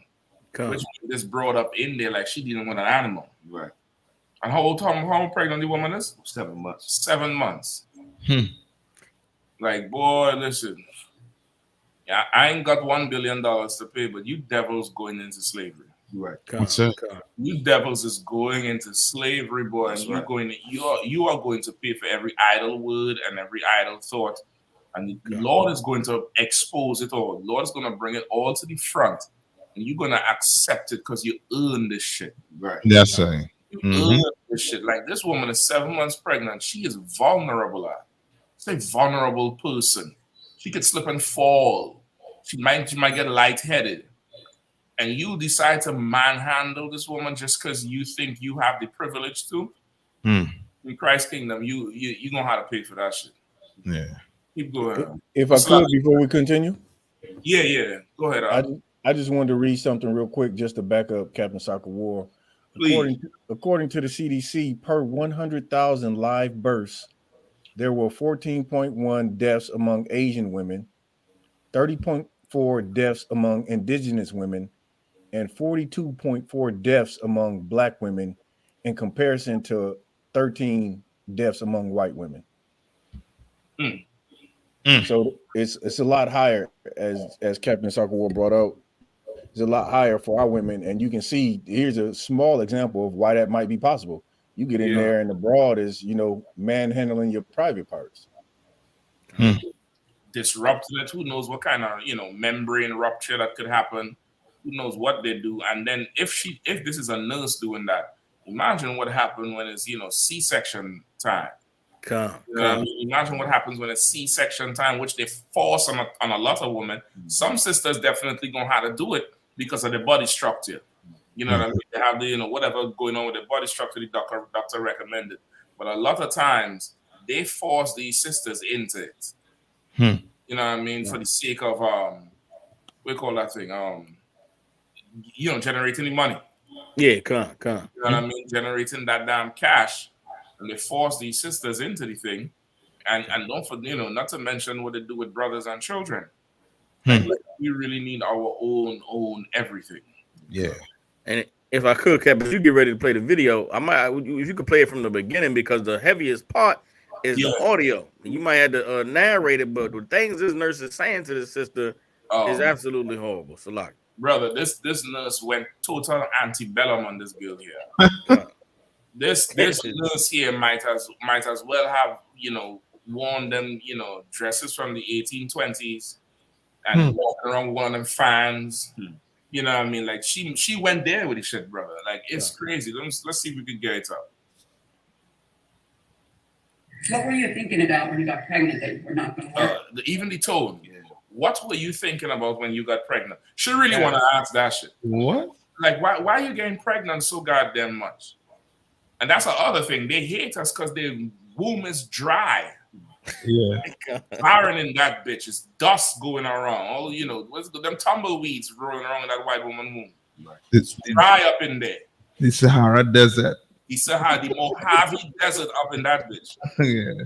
They hate when you got so many kids and they had to go through all kind of fertilization techniques and drink all kind of nasty green water and do it and run and diet and do all this kind of dumb shit. Meanwhile, our sisters, upside down with the Henny and the ENJ and making LeBron James. Yeah. Driving them insane. Goddamn. They're going to make a list. They're going to shoot your child. Yeah. What were you thinking about when you got pregnant that you were not going to work? I'm just curious because, I've had 3 kids. I worked up until the second they were born. What about you? Are you made? Do you know how I feel? You know No, how that's why I'm asking. I'm interested to know what you think. I want to know your mindset. So when you got pregnant, what were you thinking about? I was thinking about having a kid. I'm confused on where you're going at. I'm confused too because you came in here and I did an assessment and I gave you my best medical advice. And you didn't like that. But I said that I just wanted a note so I could take it easy these next 2 months. I'm 7 months pregnant and I'm in pain. It's not fraud. If it was fraud, then take it easy. She said a federally protected FMLA. That's what I think it's called. FMLA, that Family Medical Leave. Yeah. That's a federally protected time a woman can apply for, in her pregnancy or after, whenever she chooses to take it. And she said that shit is fraud. Like, these people hate us, brother. And she ain't whispering, Right. She's talking loudly. And Sparky, I hate to cut you off, but she racist. Exactly. Because to the point where that's almost like you looking at black people today and you calling them lazy. Like, you call us lazy when we build the empire. Right. You understand? The woman just coming to get a note saying she want to take it. She ain't saying she ain't going to work in it. She just want to take it easy. But in her mind, it's like, this Negro ain't want to work. She just want to sit down and collect my tax money. Mm-hmm. You understand? Nah. What were you thinking getting pregnant? And if I could, sir, like this devil is absolutely out of line, man, out of order. That's not your goddamn job, lady. You're the nurse you're the nurse who does the exam, and you say the woman's 7 months pregnant, the baby is X amount of centimeters dilated, or whatever the pregnancy terms are. It's reasonable to suggest that she's in pain. She should be off of her feet. She should be resting because she could be putting the baby at risk. Why are you even asking why are you even asking this woman what she thought when she got pregnant? Why are you even talking to this woman about, did you think you wouldn't have to work carrying this baby on you? I carried my babies to the day I had him. You're a lying devil. Bitch, you took off at 5 months. You're lying devil. You took off 4 months and you get the extra 2 months after the baby was born because that's what the law says. Why are you questioning this woman about her pain, about her uncomfortability? Just do your damn job. Now, this woman is saying that she's telling this woman, you're committing fraud. Meanwhile, the doctor is writing the note that the woman came for. It ain't even your job to write the note, white lady. It ain't even your job to determine whether or not she gets this note signed on that. Your job is to just say, yeah, she's 7 months pregnant. That belly big and that baby is going to be dropping soon. And shut your mouth. Right. For her to even be in this room, and then they do this to us. But when we respond and when we react, they act like we crazy. Yeah. Like imagine being a woman, you 7 months pregnant, you carrying a child, you're in absolute pain, you're uncomfortable, you got cramps and gas, you're bloated and all types of nonsense. You can't work no slavery. You go to the doctor's job is to say, yeah, man, she's 7 months pregnant. You know, this is a critical time in the pregnancy. Woman need to rest and relax. And the damn nurse whose job it is to just take your blood pressure, put the little thing on your finger to get whatever that does, put a damn thermometer under your tongue to find out your temperature, and then to do the cervical exam, she up in there jamming fingers and instruments in your body, and then afterwards got the nerve to come in the room and ask you, what were you thinking when you got pregnant? Why are you asking for time off? You're 7 months. You could carry this baby till the day it's Salakia. If you don't remove yourself from my presence, dirty, disgusting devil lady, it's going to be consequences and repercussions that are out of my control. But when we respond that way, we crazy. Like so you articulate that there, Sakawa. Like you ain't the crazy kid mad. You one of them calm, collected. You don't go and you get to the psychopath. Like if you don't, you remove you get TI on the shit. You know, if you don't remove yourself from my presence and abdicate, you know what I mean? Like it's and that's the game they play on us. Like it's absolutely disgusting. It's evil. You know, the systematic oppression on every side. I mean, let alone, you know, you get past where they're trying to make sure that none of the men are masculine, none of the women are feminine. They're trying to tell you that you could love who you want to love.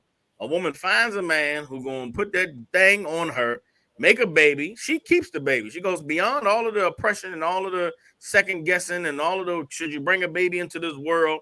She fights through all of that and carries the baby. She's pregnant. She's happy. She's healthy. She want to just go to the doctor and be able to relax and prepare to meet her child that she's been carrying in her belly. And here's some devil saying, what was you thinking when you got pregnant?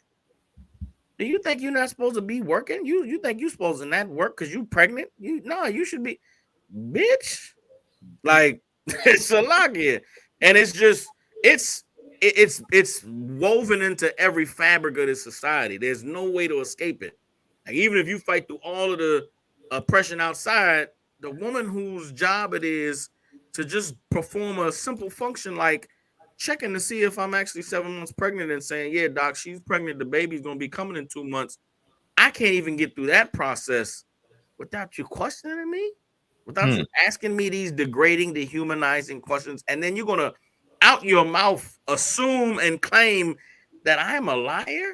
Like anyone to see this. Not a liar. You call it for what it is. She said she was a criminal. Criminal, Salaki, sir. Criminal. That's different from lying. Lying is like you're not really in pain, are you? You're not in pain. You're not really in pain. You know, stop lying. You just, what's called them hypochondriac? You are hypochondriac. You you make things out more than what it is. So you stub your toe. Don't stop holding your back. That's lying. She called this woman a criminal. She called this woman. She said this woman did the same thing what Donald Trump was doing with Mar-a-Lago and the White House. Fraud. That's what she said. Right. Brother, listen, I ain't gonna lie. Listen, I got a story. I'm just a little too embarrassed to tell you, brother. But listen, these earlier on in my younger days, these doctors was looking at me sideways, like, "Why you sit in the room?" I'm here, nigga. Just do your job. Good job. All kind of them wellness people calling after. Does he beat you? That I want to make sure you don't violate my people. I'm in here for that. I'm in here to make sure you don't violate none of my people. And that's the thing. I ain't saying a brother had to go everywhere with the woman, but a presence. You waiting in the room or you dropping them off, or like she was able to freely do this because in her mind, this brother ain't got no man any goddamn way.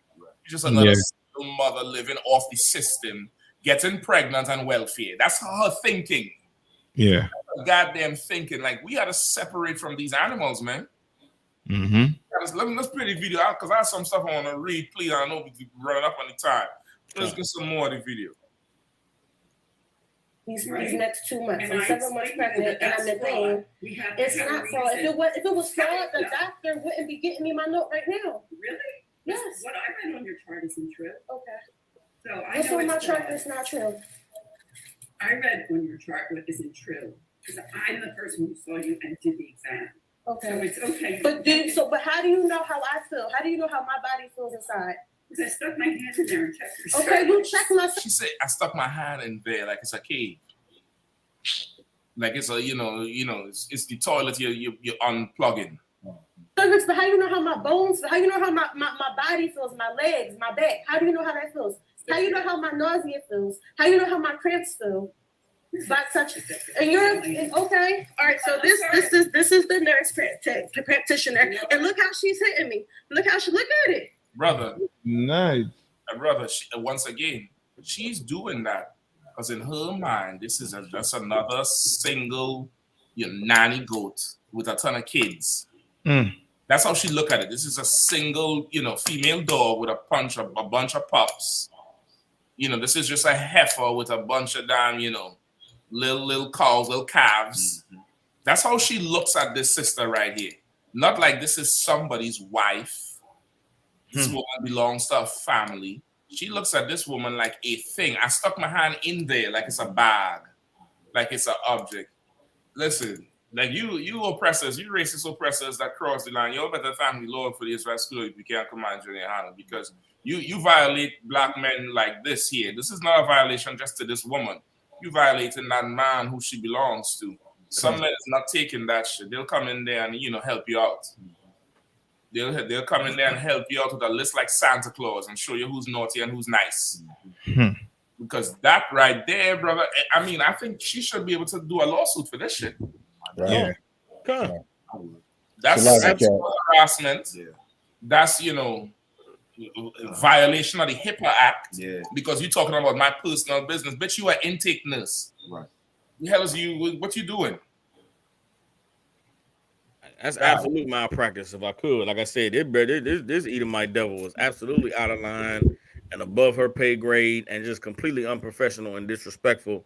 You know what I'm saying, to the patients. A lot. Look, and the sister say this happened. This is the second time it happened. At the end of the tape, we'll see it. Still like in the process, sir. Yes, it's like I just if I could, this like if you're a Christian and you're not enraged by this, you don't have a soul, man. Like you should never wonder again why we go out on the streets and tell our people to separate from this oppressor. Yeah. This right here, I don't even know the sister. This boils my blood. Like I want to get into TikTok and punch the damn devil in the mouth myself. Just go in the video. Just go in the video, because this is something that nobody should have to deal with, man. And like when we hit the streets and we tell black people, man, we pour our spirits out in this truth, man, and try to tell black people, look, this right here, the perfect consequence of joining together. And if you're a Christian, man, you should realize that this is not your rest, man. This is not the place where you want to try to establish and then bring the nurse in and have counseling and more training. Damn all that, man. They don't need no training. What they need is chains. That's the only thing they need, some goddamn chains, because they are animals and they treat us like animals when they're the animals. Right. And it's just disgusting. So Christianity, man, if you're a Christian and you ever run across the I.S.U.P.K video, look at this, listen to the breakdown, understand what we're trying to say, man, because these people are criminals. They'll never be anything different. Listen, you right about that. Like, no matter how they try, no matter how much training they do, as you say, you walk in the room, all that professionalism goes out the window. It's just, who told you you could get pregnant like a slave? What were you thinking when you got pregnant? Like, you in here coming, you're supposed to be out picking cotton. Now, what you gonna do? I ain't getting no production. You gotta lay up here and like a slave. Yeah, I mean, it's an absolute violation. You're right about that in partisan. And as you say, if you ain't angered by this, then you are a disgusting Christian. Check her out. Check it out. Call the police, and they're gonna see how you just what you just did. Call the police. She already called the police on me once because I called her a weirdo. Yes, look at this lady is fucking crazy. Call the cops again. Call them. Call, I got you on video hitting me with that thing in your hand. This is the Philly Pregnancy Center, guys. She didn't want to give me a. Yo, that's crazy. That's like if I may, sir. Absolutely insane. Now, if that same sister went into an abortion clinic, that same devil would show her all kinds of love, all types of comfort. That's right. All types of encouragement. She would stroke her hair and say it's gonna be okay. Tell her she making the right decision. You're making the right decision. We're gonna see this through. We're gonna do this together. There's resources for this. If she was murdering that child, right, that devil would have a completely different tune. Yeah, because they hate us. They hate us. So, like, if I could, even more than that, that's the devil. When you find out you're pregnant, she's the one that says, "You sure you want to have this child? You know, there's options available. There are resources." She gonna give you the brochure for the abortion clinic, and she gonna say, "You know, this place will take care of you. You know, they do free mammograms and free health exams. You should go see them, and they'll help you make the right decision. They'll help you plan your pregnancy." Right. This may not have been planned, and I can see the stress. I can see already the thoughts that are running in your mind. Don't worry, they'll help you take care of it. Go see them, and they'll take care of you. It's going to be okay. And that's who talks in the ears of our sisters when they find out they're pregnant and convinces them, don't go tell anyone. Don't tell your mom. You don't have to tell anybody. Just go see them, and they'll help you out. And that's how our babies get murdered. Right. And you're right, because, okay, she tell this sister who probably, you know, I don't know if this is her first baby or not. She don't sound like a young mother. She sound like, you know, she mature. Right. You throw that fraud word around a, you know, 16-year-old, 17-year-old, she might get scared. You know, like, you lie, and that's fraud. No, is it? You start doubting yourself now.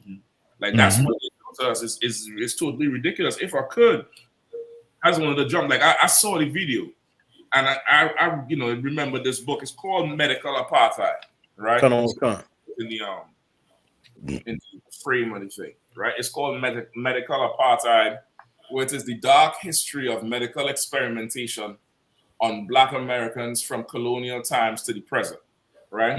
And they have revised versions and all that type of stuff.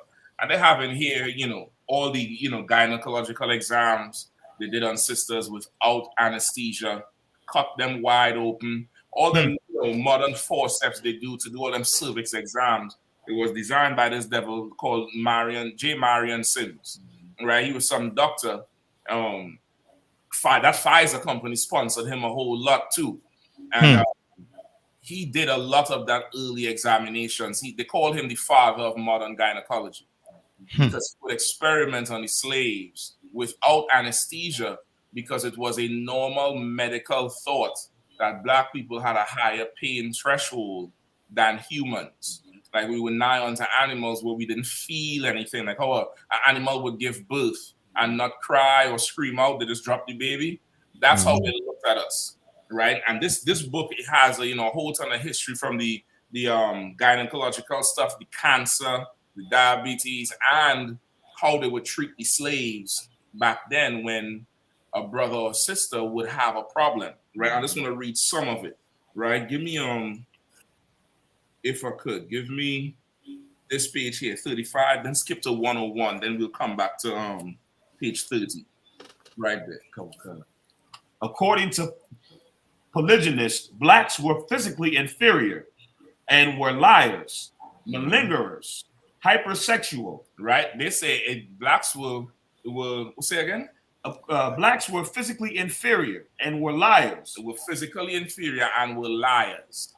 Right? This was what was the belief at that time. Go ahead. Malingerers. Salaki Cab, and you see that still is today, even though it was written back then. You know what I mean? That is today. Yeah. That's the belief they had medically. You understand? So like when you watch that video with how she's saying, you lying, you're not in pain. That is her racism, but it's a racism that's taught. That's taught in a young household. And when they go to them medical schools and them little nursing schools and white people, that's how they're taught. Yeah. You know what I mean? Keep going. Okay. And hypersexual and indolent. Hypersexual and indolent. Meaning like you're oversexed. You want to have sex so much. Who told you could get pregnant? You understand? Who told you to get pregnant? What were you thinking when you got pregnant? Hypersex and indolent. Brother, I have to look up these words. Like these oppressors here. Hold on. There's a couple words in there. Let me see. Indolent. Indolent. Averse to activity, effort, or movement. Habitually lazy. Showing an inclination to laziness. Conducive to or encouraging laziness. Slow to develop. Like black people just wanted to have sex and do nothing. That's why she said, you're committing fraud. You understand? Go ahead. In the early years of the 18th century, blacks were most often compared to beasts. Right? We're talking about 1700s. That's the 18th century. In the early 1700s, black people were compared to beasts. Go ahead. Later in the century, comparisons to European children reigned instead. Children who could never grow up. And the slave became Peter Pan and blackface. You understand? Like meaning like black people would forever be in like an infantile state. Not really. That's why they call us boy. That's why they get you come here, boy. And you boy. That's a train of thought that was taught. Go ahead. The supposed lack of adult judgment rendered blacks unable to care for themselves and gave yet another justification for slavery. Right? So because now they look at us like, we just want to have sex and indolence and do nothing, and we lie a lot, and we're not mature enough to make decisions for ourselves. What were you thinking when you got pregnant? What, you think you was going to stop working? And she scolding her like she a kid. You think you could stop working? Right. What the hell is wrong? Don't you know that's fraud and lying? You're calling us the liars, but you lying. I read your file. I did your exam. And we're going to get some more. That's the end of that paragraph. Please go to skip me back to 30. We're going to go to 101 right after. Skip me back to page 30, right? Hold on, this next page right after. All right, yeah, read that. Please. Owners also restricted access to medical care. Right? These slave owners would restrict access to medical care for the slave. Go ahead. By routinely accusing sick blacks of malingering. Routinely accusing sick blacks of malingering. Another word I'm like, what the hell is this shit? I had to up my damn game. One of these NPR niggas come down to the corner, he gonna cut my ass. I'm like, fuck is malingering? God damn. All that malarkey. Malingering. To pretend or exaggerate incapacity or illness as to avoid duty or work. Man, it's song like this and this read this book and that's her Bible. Brother, when it comes to dealing with black women. It sounds like that. That's exactly it. Once again, this is what they're taught. Right. Yeah. They're taught in the medical fields in their schools. You know, we talking about you sitting on the class with the devil. They're learning a whole different thing from you. Right. They're learning a whole different approach. Please, No, it's like if I could. So what I was gonna bring out is that book, The Medical Apartheid. Part of the reason why that book had to be written is because when you go into medical school, you learn all of this without learning the truth of how he came to discover these techniques and discover, you know, these Salaki. Like they teach, this guy is applauded and recognized for how he discovered this technique and came up with this operation and came up with this test, this cervical exam. But they don't tell you all of the hundreds of thousands of women who were tortured and mutilated and dehumanized and degraded and who were absolutely, you know, whose pain wasn't even acknowledged. So like Captain Mashak is saying, it's absolutely taught to them that we have a higher pain threshold, that we will say or do anything in order to be able to get out of work. You know what I'm saying? That's the reason why today you go in for any type of exam, you get injured on a slavery. So like I'm speaking from experience. I'm going through something right now. You get injured on a slavery, you go to the doctor and say, man, listen, my knee is jammed up. I'm hurting. I need to maybe see an orthopedic specialist. They're gonna say, yeah, nigga, all right, we'll give you 3 weeks of PT, physical training. You go into physical training and you can't even stand up. You can't even bend your knee. They're gonna say, yeah, just do this little stretch. You go to try to do the stretch, that hurt. Okay, all right. They're gonna tie some weights on your leg and say, yeah, try to kick up your leg, and you can't move your leg because your knee, you tore something in your knee. That hurt. Are you sure, motherfucker? I said it hurt. Well, how about this? Let's stand against the wall with this ball on your back and see how far you can go down with a squat before you feel some pain. Well, I can't squat. I'm a fall. Just try it. You go to physical therapy for an hour, 3 days a week for 2 weeks. Then finally, on the 6th day, the same guy you've been seeing for 2 weeks says, yeah, man, it looks like you really can't put no weight on that knee. What? What do you think I've been telling you for the past 2 weeks? I think you get the luxury act because usually after that last day they tell you doing better. If I could, this was my second round of the physical training. The first time sent me back to work 2 weeks later. My shit swole up again. I'm in the worst pain than I was in the first time.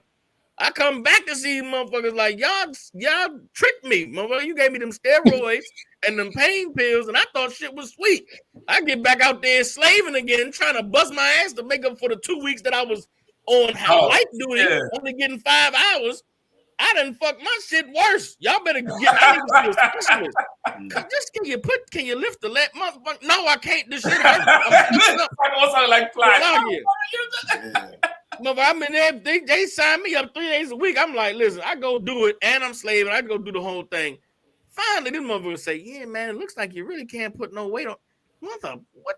Again, like the sister. Okay. Finally, you see what I've been saying for the past month and a half. I really wish that you would have considered my pleas 6 weeks ago. But now that you finally come around, can you please suggest the doctors send me to see an orthopedic specialist? So after 2 months of being told that your pain isn't real and your inability to put down pressure on your leg and the buckling in your knee is not, it's in your figment of your imagination. Really, you're just scared and you need some confidence. You should go to the gym and do some leg presses to strengthen up your quad, even though the MRI result says torn quad ligament. Finally, the devil come around and say, okay, you're hurt. And now finally, after 2 months, you get off from, and the devil hates that you are legitimately hurt and you legitimately have a claim. It's evil and disgusting, and the white man is the devil the Bible speaks of. So like, you're right about that. They absolutely don't care. Like, and as you were referencing that, this picture here was supposed to be the cover of the book, right? This is a famous picture, and this is J. Marion Sims. This is him here on the left, in the all black. Those are his 2 nurses' aides, and this was some slave that he took into the barn, and these is 2 her, sisters, other slaves that were peering. And for the longest while, they paint this picture about Dr. J. Marion Sims. If you look closely, in this arm that's right over the elbow is one of the forceps for the gynecology exam. Mm-hmm. You understand? These are things he designed. And in the book, it tells you he would do experiments on infants with drilling into their skulls and all type of shit. You know what I mean? Like, he was a monster. But what had happened, the dude who wrote the book, or sister, I can't remember who it was, they were saying they did research into the picture, and the picture was a sanitized version of what would happen. It tell you that she would scream so loud on the plantation that the slaves would stop working. And then after, they would call them in to clean it up, and it would be so much blood on the floor. And he would sew her up and then schedule when it's time to come and open her back up again. And this is your father of modern gynecology. And they would all do it without the anesthesia, because black people was compared to beasts. And the author of the medical apartheid tried to make this the damn cover of the book. Don't you know Pfizer, who sponsored this doctor? He left America and I think went to England or France for his practice, then came back and worked in Pfizer. Pfizer bought the copyright for the damn picture. You can't, they have it up in their office. You can't use this for anything. Because of the history of this dude. And they have his statue all over the damn company and all that type of shit. And they couldn't clear the picture for the book because of the shit the book was bringing out about the damn devil act. And that's why they had to change the cover of the book to the other one, the red, the kind of cross one. You know what I mean? If I could just get a little bit more, I might skip the other one or paraphrase it. Let me just get a little bit more of this thing here. Slave narratives and planters' records revealed that an owner faced with a sick slave was likely to believe the illness was feigned. In her excellent and nuanced history, Working Cures, Healing Health and Power on Southern Slave Plantations, Charlotte describes how in 1859, slave owner William Massey resentfully recorded that his 80-year-old slave, Patty, had just died of I know not what disease. She has been saying she was sick for near a year and always pretended to be sick. Always pretended to be sick. This man's 80 years old. But he says she pretended to be sick. No doctor was ever summoned to investigate. And not even Patty's death seems to have exonerated her from charges of malingering. The enfeebled Patty was no longer valuable in the fields or as a breeder. So meaning this sister here, they just used to breed her old young years just to get babies out of her. And they would say she pretending to be sick, just like the sister here in the video with this devil in pain. And this devil saying she committing fraud. Go ahead. Okay. So the nature of her sickness was inconsequential. Right? So let me skip down because it's a lot. Give me from here. Hold on. Go ahead. But Masters. Okay. But Masters also responded to suspected malingering or prolonged illness with frank abuse. Right. So now if you complaining about being sick or ill, they would respond to it with a certain type of abuse or harshness. And brother, the doctors is in here. Listen to this part. Thomas Chaplin wrote in his Planter's Journal, Mary came out of the sick house today, or rather was whipped out. Owners and physicians also blurred the therapeutic line by referring jocularly to whipping as medicine for malingering slaves. So now they go get sick. And because they look at black people like we're animals, the doctor prescribes a good whipping. And listen to how he prescribed it. Go ahead. One complaining woman was treated with a cow skin or hickory switch to scourge her.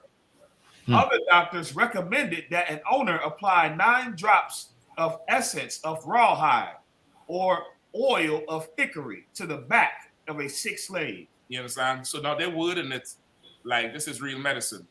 9 drops of essence of rawhide to the back of the slave, meaning a whip, and 9 lashes to the back, and they'll be just fine because these niggas is just lazy. They just like to have sex a lot. They're malingering, indolent, And now you think just because you had the blackface in the White House for 8 years, you think everything is fine and gravy, and it's not. And this book is full of shit. There's the other one I wanted to read, just for time's sake, I ain't gonna do it. This brother was 45 years old. He was trying to tell the slave master he had a pain in his jaw. He had a damn like an abscess, and they say it was syphilis. And they keep prescribing him with shit, prescribing him with all kind of shit. Same thing with this malingering. One of the malingering examples here, they give this dude some extra dose or something that sent him into a seizure. And then they say he was faking it and beaten while he having the goddamn seizure. So now this brother, they keep treating him as if he had syphilis. Come to find out he had cancer in his whole lower jaw and the shit was damn near, ready to go. And he was in so much pain. Then they called, I want to say that same J. Marion Sims to operate on him. And he said, hell no. He said, I'm not going under that nigga knife. It's going to hurt too bad. And then they begin to persuade him to let Marion Sims operate on him. Meanwhile, these slaves hearing what he doing to these sisters in the barn. Right. And this brother have cancer in his jaw. He rather take the cancer than go under this fool knife because he know what he'll do. And from this here is a whole culture of, how black people don't like to go to the doctor and shit like that. Like it's some, like just like how they learn to abuse us, like we pass down the abuse too. Right. I mean the fear of it and that type of apprehension, like, man, I don't want to go in there. They're going to do something to me. They want to do something to me. And over time, it became to be a fear of the doctors. Right. But it's telling you here how a lot of the slaves didn't want to go see them damn physicians or complain that they were sick because of how they was getting treated. Right. It's crazy. Meanwhile, Sally go there and she get, the whole opioid epidemic start because they complain a little bit. And Slaki, that is why the Lord... there's one of the stories there about them not having a certain medication. Is it the Adderall? Yeah, the Adderall. Yeah. You know what I mean? He should just, not worry about that. Yeah. You know what I mean? They're good. They're just fine. They don't need Adderall. Yep. With the crazy self. They you know what I mean? And the Lord have a way of getting them back. That's why we see without a raise, we'd have to do these oppressors anything. The Lord will deal with them. They need the Adderall to keep them in check. Without that, you're gonna have a few crazy ESOs running around here, like a headless chicken. Yeah, like it's so crazy, like you say. But they're gonna pay for it. They're gonna pay for it. You know what I mean? Let's get these last two stories. I know we over the time for sure. Next 5, it'll take 5 minutes and get these last two. I think this one here, I definitely want to get that title story. What is number 3? Okay. No, I want to hear what the LGBTQ has to say now. I really need to hear it because this is insane. You know what I mean? Go ahead. Come on. Tulsa Police Department arrests man accused of raping a woman at gunpoint while dressed as a woman. A man has been arrested after the Tulsa Police Department said he raped a woman at gunpoint. Officers say Brandon Hurd was dressed as a woman as he committed the crime. It happened Tuesday night at a motel near 51st and Harvard. The victim said she was standing outside of her hotel room when a man dressed as a woman asked if she knew where he could buy some drugs. Go ahead, Salaki. After she said no, Captain Richard Mullenberg of TPD said he forced his way in at gunpoint, hitting her with a pistol and forcing her further into this room at this hotel, and unfortunately committed this rape. Not only once, but twice. It was pretty awful. He had the gun the entire time. The victim said Hurd raped her while pointing a gun at her head. An elderly friend of the victim was in the room during the attack. Before he left, the victim said Hurd ransacking her room. Investigators say Hurd stole the victim's personal belongings and then left in a yellow car. Motel employees called police Thursday after spotting Hurd in the area. TPD then launched its helicopter to search for Hurd. The helicopter actually spotted the suspect, but initially thought they had the wrong person because Heard was dressed like a woman. So they got off of that target and looked further, said Captain Mullenberg. That's Dahmer, Jeffrey Dahmer. Right. TPD eventually located the suspect. It actually turned out that the suspect was actually, in fact, dressed as a woman, said Mullenberg. The victim identified Heard as the suspect, and he was in possession of her items. Now, this is why I don't understand. Okay. This is a what do you call this? A transgender, right? It's got to be transgender, not transsexual. Which one is the one with the operation? The transsexual. Yeah. I think the surgery is the transsexual. This would be a transgender or a cross-dresser. Yeah. But this is a man who identifies as a woman. Right. But he is in the LGBTQ rainbow.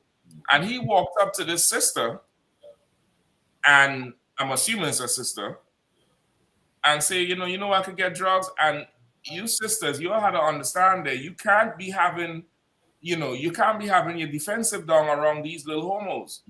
Excuse the language. Like, you all like to have your defenses down and hey, girl and no girl. You see a man in a dress walk inside like he treats him like the Taliban. Yeah. And I'm not saying this to blame the girl who got raped. I'm not blaming her. Right. But I'm trying to say, like, if this is normal to you, I see this coming up to me, man. I'm, already widening the stance. I'm turning sideways in case I had to, let everybody hear me. Like, look at this thing here, man. Like, what the hell?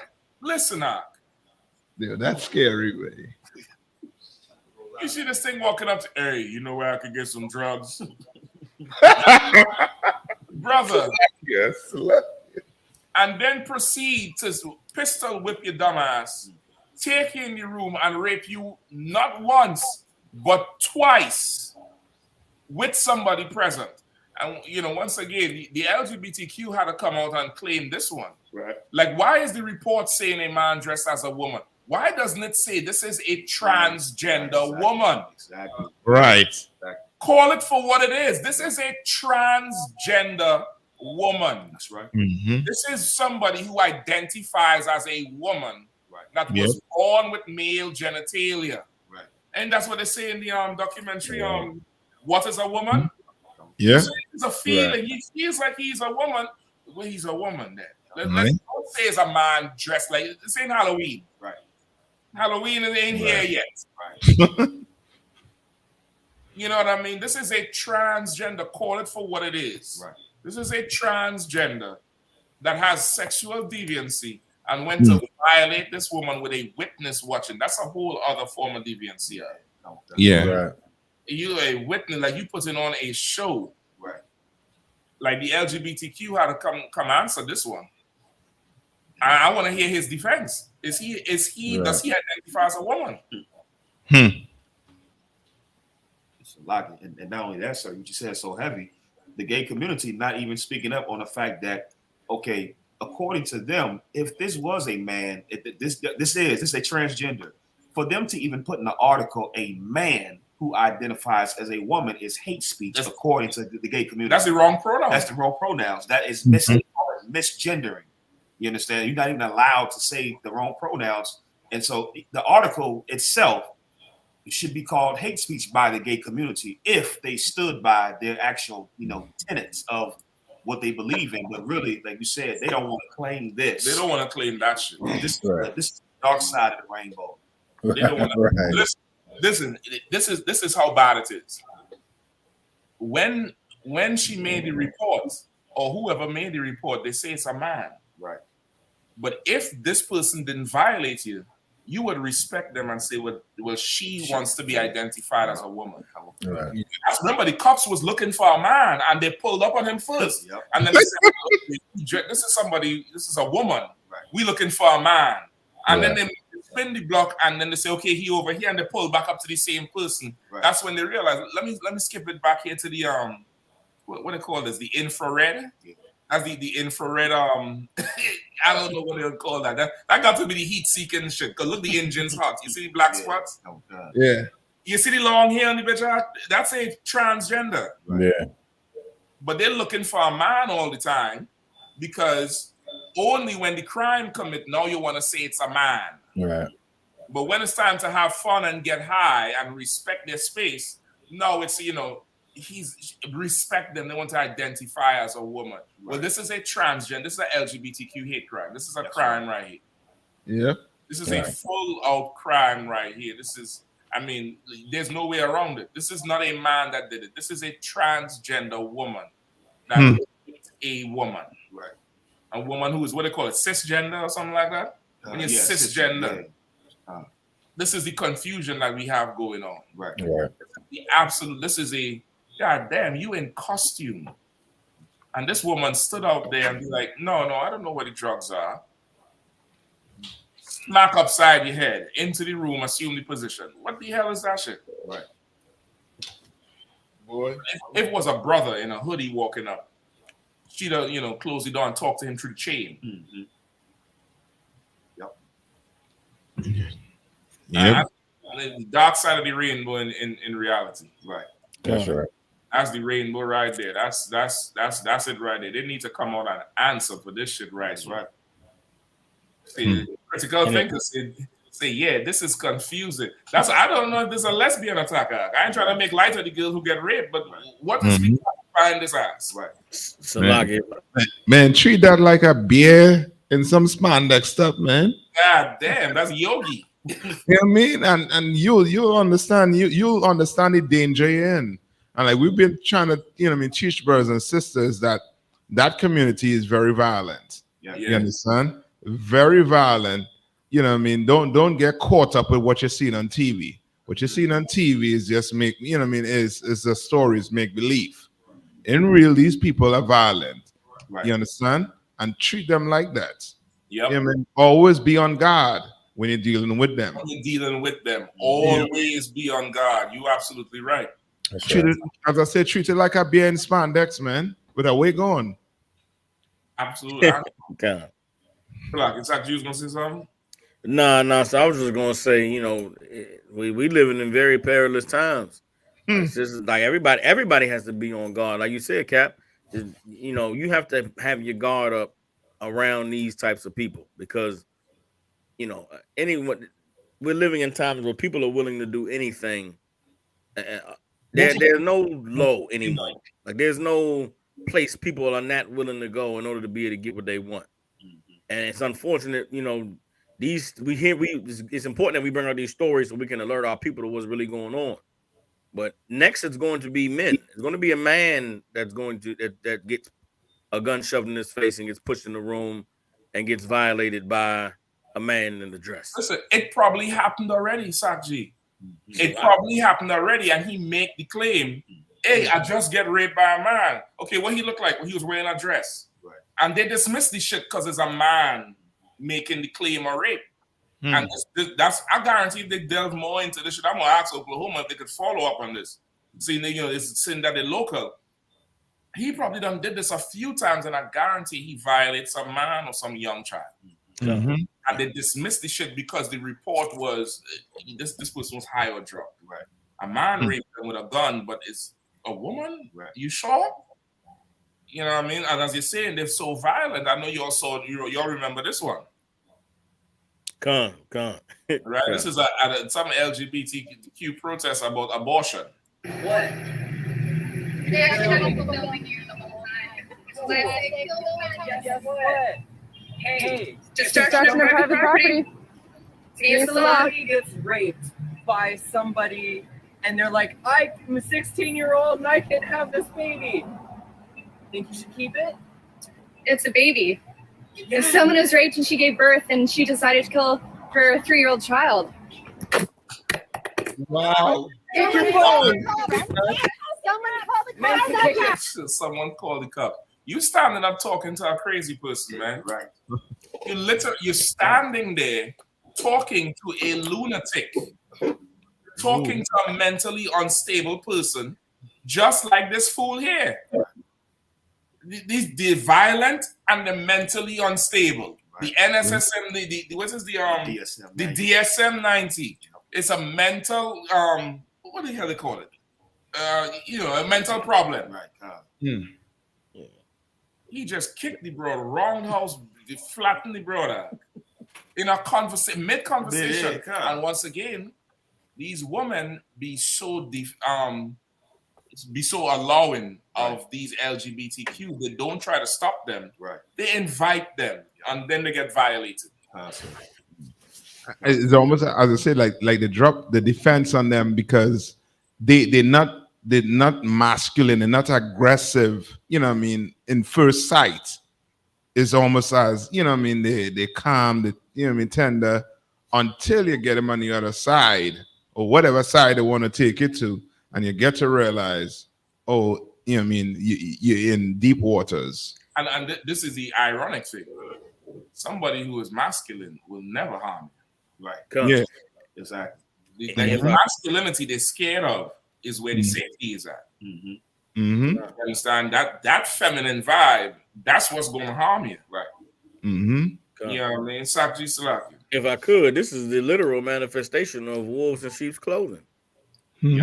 Like this is what, you know what I mean? Of course, you know, the context of the scriptures is talking about, you know, someone's going to lie to you and tell you something that you want to hear just to woo you in to destroy you. But we're living in the days of literal wolves in sheep's clothing. Like this is a monster. This is a carnivore. This is a predator. This is a killer. But he's presenting himself to be a hoe. God damn. So like he's coming to you. Hey, he says, you know, I can score some. Get in the room, bitch. Like, damn. That's what's happening. She probably thought she was talking to Damien O'Man. Hey, do you know I can get some heroin? Yeah. Bitch, come here. Yeah. She's like, where the fuck that voice come from? Like an old 1980s horror movie. Right. You got to be on your P's and Q's, man. You got to, you know, cross your T's and dot your I's. Because like I said, we're living in these are the times that we're in. And for anyone to take it lightly or to think it won't ever happen to them or to think that, you know, that's something that's far removed. Like we're beyond the times of believing that, yeah, that's them people over there. I ain't got to worry about that. Right. Like it's the oppression is ramping up to where everyone everywhere is seeing it. Everyone everywhere is feeling it. It's in the air. You can smell it. You can taste it. You know what I mean? You have to take things seriously.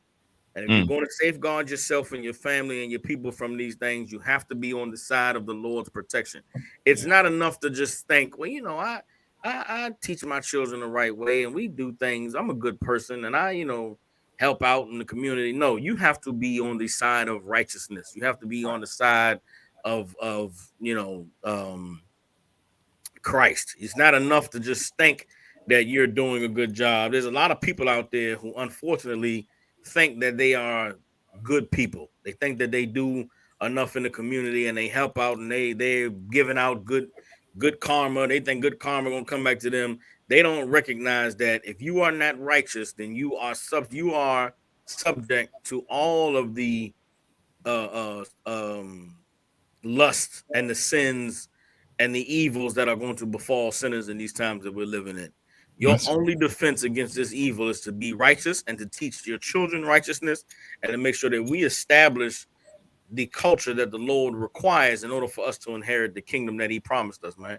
We are in times that we cannot play around with. We cannot joke. We can't think that, yeah, that's happening over there in that place in those, you know, cities or that part of the town with the rundown motels. No, it's happening right next door. It's in your child's school. It's in your office building. It's on your telephone when you call to get, you know, you call to get some help. The person that picks up the phone, it sounds like a woman says hello, and you say, "Oh, thank you. How you doing, ma'am?" And they say, "I'm," with a girl's voice. Call me sir. Call me sir. God damn, what the hell is going on here? It's everywhere. You cannot avoid it. You can't get away from it. And the only defense against it is to stand with the Lord. That's right. If I could, Saki, too, like you all remember when they first made them LGBTQ bathrooms where they was allowing you know somebody who identify as wherever to go in the same bathroom, and we were saying at the end of the day, it's a man in that dress, right? Yeah, he's going to get aroused. He's biologically wired to get aroused in that way, right? And this is what happened. And listen, for anybody who's ever wondering, you only gonna hear this in Israelite school at UPK.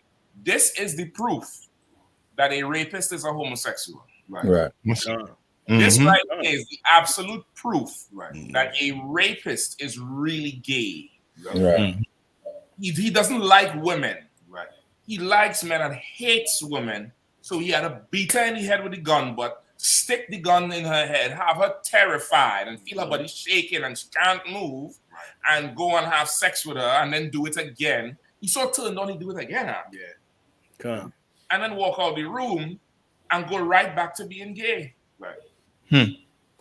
If I could, Cat. I ain't got $1 billion. You don't try to get it from me. Go in the party, you got it. Go ahead. Yeah, so like I was gonna say, I see this picture and listen to the story, and the first thing that comes to mind is Lot and them homosexuals saying, "Bring them out so that we may know them." It's like they breaking down the door, and that whole spirit, that spirit ain't went nowhere. The same spirit for them sodomites that was in Sodom and Gomorrah is the same spirit that's here and all across the earth, especially in America, because it it condones it. The Pastors, are you so right? Now listen, I ain't even saying lot. That judge is 19 and judge is 21. Come. When they took that Ephraimite's wife and had sex with her all night, but it was really gay. Right. Come. It was really homosexual men that had a preference for men. Right. Who this big thing trying to Sasquatch here trying to attract another woman? Right. They're trying to attract some man high on heroin. Right. And if I could, sir, that spirit is one of robbing innocence. It's just a spirit of cruelty and abuse and bloodshed by any means. Dirty and something that's clean. Like sullying something that's just soiling it. Right. That's all this really is, just soiling something. He done did this to a man. It's just either the man ain't report the shit or they don't believe the man got violated. Right. He done did this before. The LGBTQ. IUIC, where you at? Right. Hey, where you at? Bow, bow, bow. Where you at? I'm amazed too, sir. That last point y'all just made was so heavy. As long as we continue to let society lie and say you're born this way, and continue to lie and not acknowledge how homosexuality really starts, which is through what y'all just said. It starts through the robbing of innocence. It starts through dirtying something up. Even for the very few gay people out there that say they're gay, that weren't violated, you grew up in an environment that was violent, that was dirty, that was filthy, that was conducive now to you feeling like this lifestyle is okay. And the moment we keep trying to run from that truth, that's how homosexuality starts, you're going to see more of these things happen.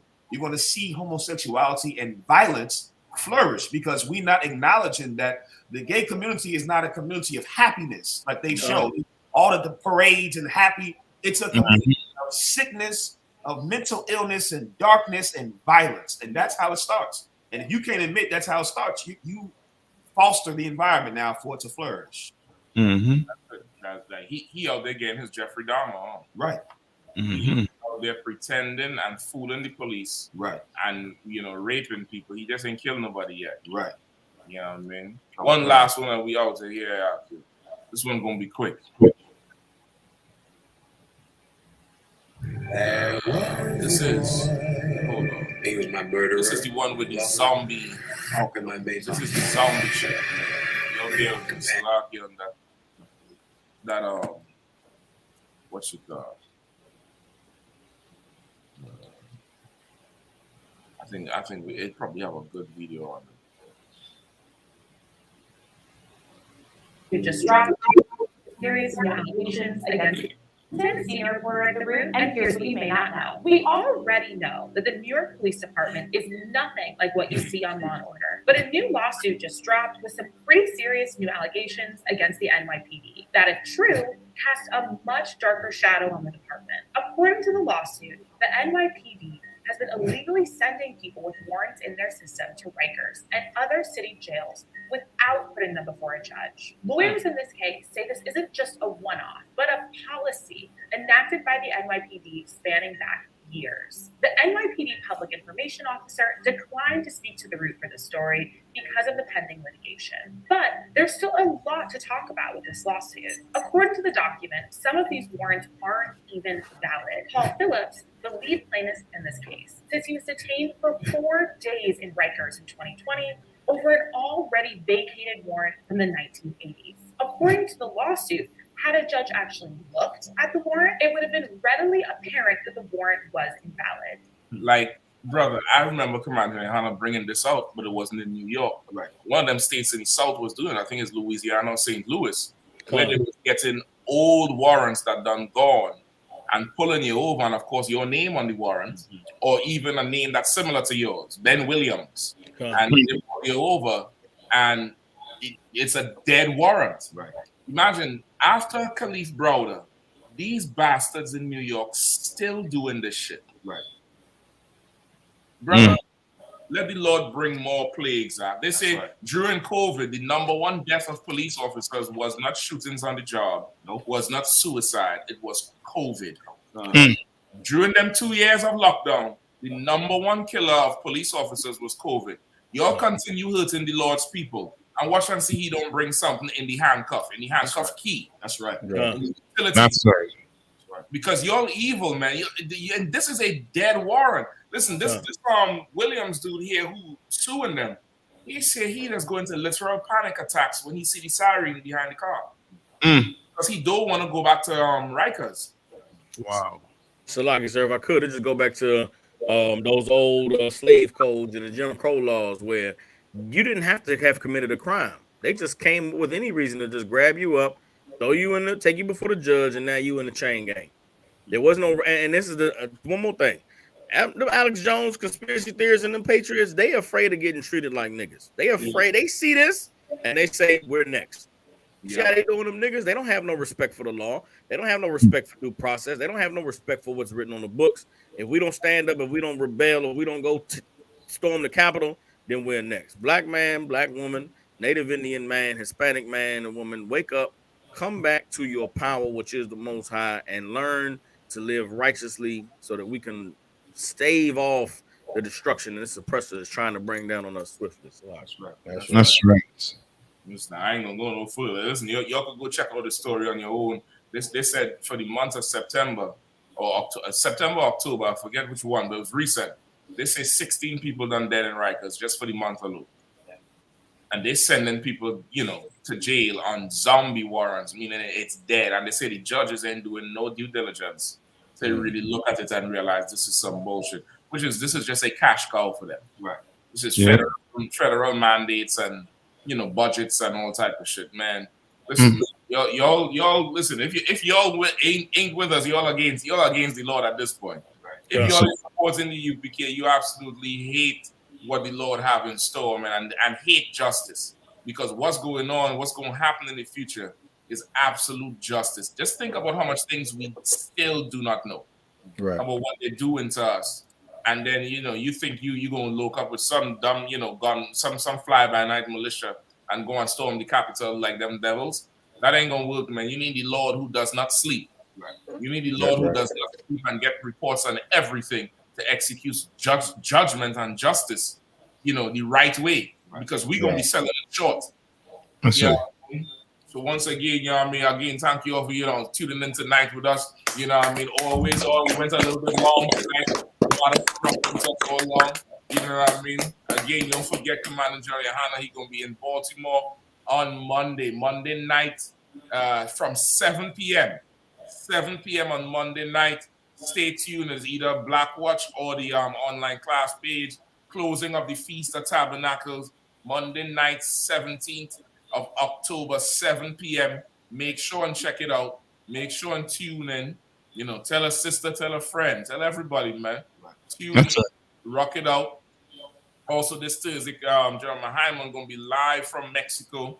When we teach the class live in Mexico. Viva la raza, man. Tune in. The whole thing is set up with Yashika down there in San Antonio, I believe he in. Rio Grande, Salaki, Yashika down there in Rio Grande. La Habra in California. and Matazar in Arizona. The whole thing set up. They got brothers on deck to translate for you if you can't even speak no Spanish. I can't speak the Spanish to translate this shit, but you could go Google it. You know what I mean? So the whole thing, General gonna be teaching in English. The brothers gonna be in a room with anybody who wanna come and learn. They may not be able to speak English. They're gonna translate what the general is saying. If they have questions, they're gonna ask the questions. The brothers gonna translate it in English. The general gonna be able to answer. You'll rock it out, the whole network. You know what I mean? Not just for Issachar, this is for everybody. Zebulon, Asher, everybody else, Ephraim, whoever want to get in, Simeon, you all get in on as usual Thursday night class, 7 p.m. Eastern time, 6 p.m. Texas time, Mexico time, 4 p.m. West Coast time. You all check it out. Pay your tithes. 10% must come into the school. To the priests and prophets of the Lord, pay your tithes. End of the month, October 27th to 30th or 31st, I believe. Houston Cookout. Y'all check it out. You have to Zach down there doing it big. We're going to be taking everybody down to San Antonio, taking everybody down there to all them homecoming games, doing the whole thing, and then the big cookout the Saturday or the Sunday. I believe it's a Sunday. You know what I mean? Y'all check it out. Stay tuned. Stay locked in. Monday night, 9 p.m. Command and Journey. General Yohanna going to be back live at 9 p.m. with the heavy hitters always on the inside. Y'all tune in, lock in. You know what I mean? Again, to watch everybody. We miss a few tonight. Mr. Hunt tonight. Yeah, I mean, Mr. Dog tonight. Definitely, to Waterfall, the brothers who came through. Captain 9-5 down there, just break wrong and trade. Really strong, Captain Sakawo always rocking from Memphis, holding it down. And the Panthers are stepping in for sure. That's all rocking and talking with us. Definitely some water for brothers. You know what I mean? And with that, we gonna close it out. Yabashan Shabrak Thumb. Yabashan Shabrak Thumb.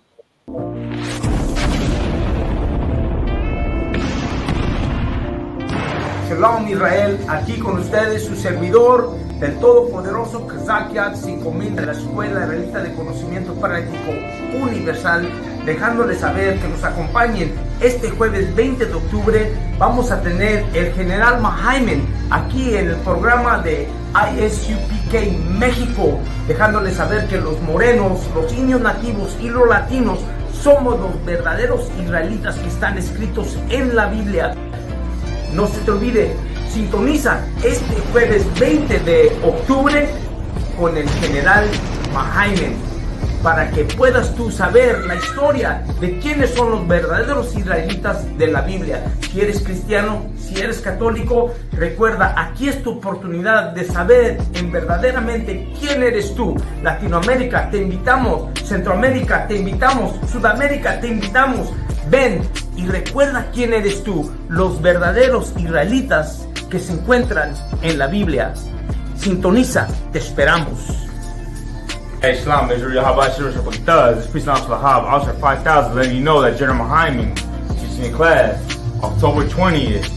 If you're Latino, Mexicano, Salvadoran, Guatemalan, Central American, South American, make sure you tune into this class. It's for you. You understand? Learn about your true culture. Ask all your questions. Any question you ever had about the Bible, make sure you ask them. You understand? This is your chance to learn about yourself, learn about the Bible, learn about your history, learn about your culture. This is your chance. You understand? Don't miss out. October 20th, Thursday, 4 o'clock p.m. Make sure you tune in. With that being said, Shalom. Aquí te esperamos, I.S.U.P.K México. No se te olvide, la Escuela Israelita de Conocimiento Práctico Universal. Aquí te esperamos. Make the countermeasures, take pleasures, making an eye hurt. White is in the sky, cause every verse is a concert. My mind work at speed, y'all can't fathom. Listen to the words of a champion. They can't. The streets need another anthem. I just hope this shit go right. Living in the dark, you don't know lie. Gotta got my heart with my bow tie. Waiting on the swerve in my whole life. I just hope this shit go right. Living in the dark, you don't know lie.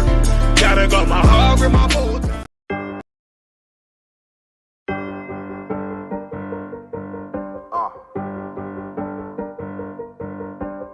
Yeah. On 44 shit, you know what I mean? Busy man.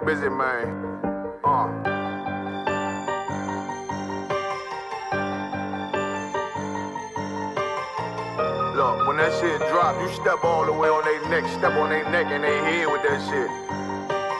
Fine then, I ain't show no mercy, we gon' show them boy what time it is. I pop out like I'm Samuel, I got time to kill. Haters thought I died, I survived. They don't know how I did it, got it out the mud, straight to glory. They don't know how I feel. He nice, but he don't show them skills, how I show them skills. He ride, but he don't work the wheel, how I work the wheel. They mad, I'm too solid, circle tight, yeah, vacuum seal. No, they want my life, I ain't worried, I got rank for real. I got real soldiers, kill for me, nigga, watch yourself. They say you been in beast mode lately, you is not yourself. When you dropping that fire, precious marriage, they inquiring. They can't stop what's coming, but I see them conspiring. Cross the line, them firing. This bitch here, finna break the spin. No kindness, I don't trust you, circle small. You can keep your features. Me and my niggas don't keep no secrets. In the field like Jeepers Creepers, say they want some smoke, dawg. So I brought these chimney sweepers. Coming like we coming, you can't even cap. These niggas don't run it like we running, bitch, don't even start. Bitch, I'm with my niggas till the end, till death do us part. So if you wanna leave, you can leave, bitch, bless your heart. Fine then, I ain't show no mercy, we gon' show them boy what time it is. I pop out like I'm Samuel, I got time to kill. Haters thought I died, I survived. They don't know how I did it, got it out the mud, straight to glory. They don't know how I feel. He nice, but he don't show them skills, how I show them skills. He ride, but he don't work the wheel, how I work the wheel. Ooh, I got a man, circle tight, yeah, vacuum seal. I heard they want my life, I ain't worried, I got rate for real. Take over in effect, yeah, I'm fully focused. You might not see it on me, just know it's women, that bitch fully loaded. Ooh, yeah, we up and rolling. Told them I need major motion. Think I'm joking, I'ma school them niggas like they baby Jody. Got it out the dust, now I'm too clean, don't know why they hate me. What you want out life, dawg? Guns and butter, baby boy. U.P.K top, dawg. Certified road runner. I'ma turn that econ line van to a damn tank. I got chopper stash in the attic like they Anne Frank. They had that shit on lock till I snapped on them like bolt cutters. You cannot play both sides, gotta choose your colors. See him throwing that one up with that W, that's my blood, bro. Fine then, I ain't show no mercy, I'm gon' show them boy what time it is. I pop out like I'm Samuel, I got time to kill. Haters thought I died, I survived. They don't know how I did it, got it out the dust, straight to glory. They don't know how I feel. He nice, but he don't show them skills, how I show them skills. He ride, but he don't work the wheel, how I work the wheel. Ooh, I got a made, circle tight, yeah, vacuum seal. Said they want my life, I ain't worried, I got rank for real.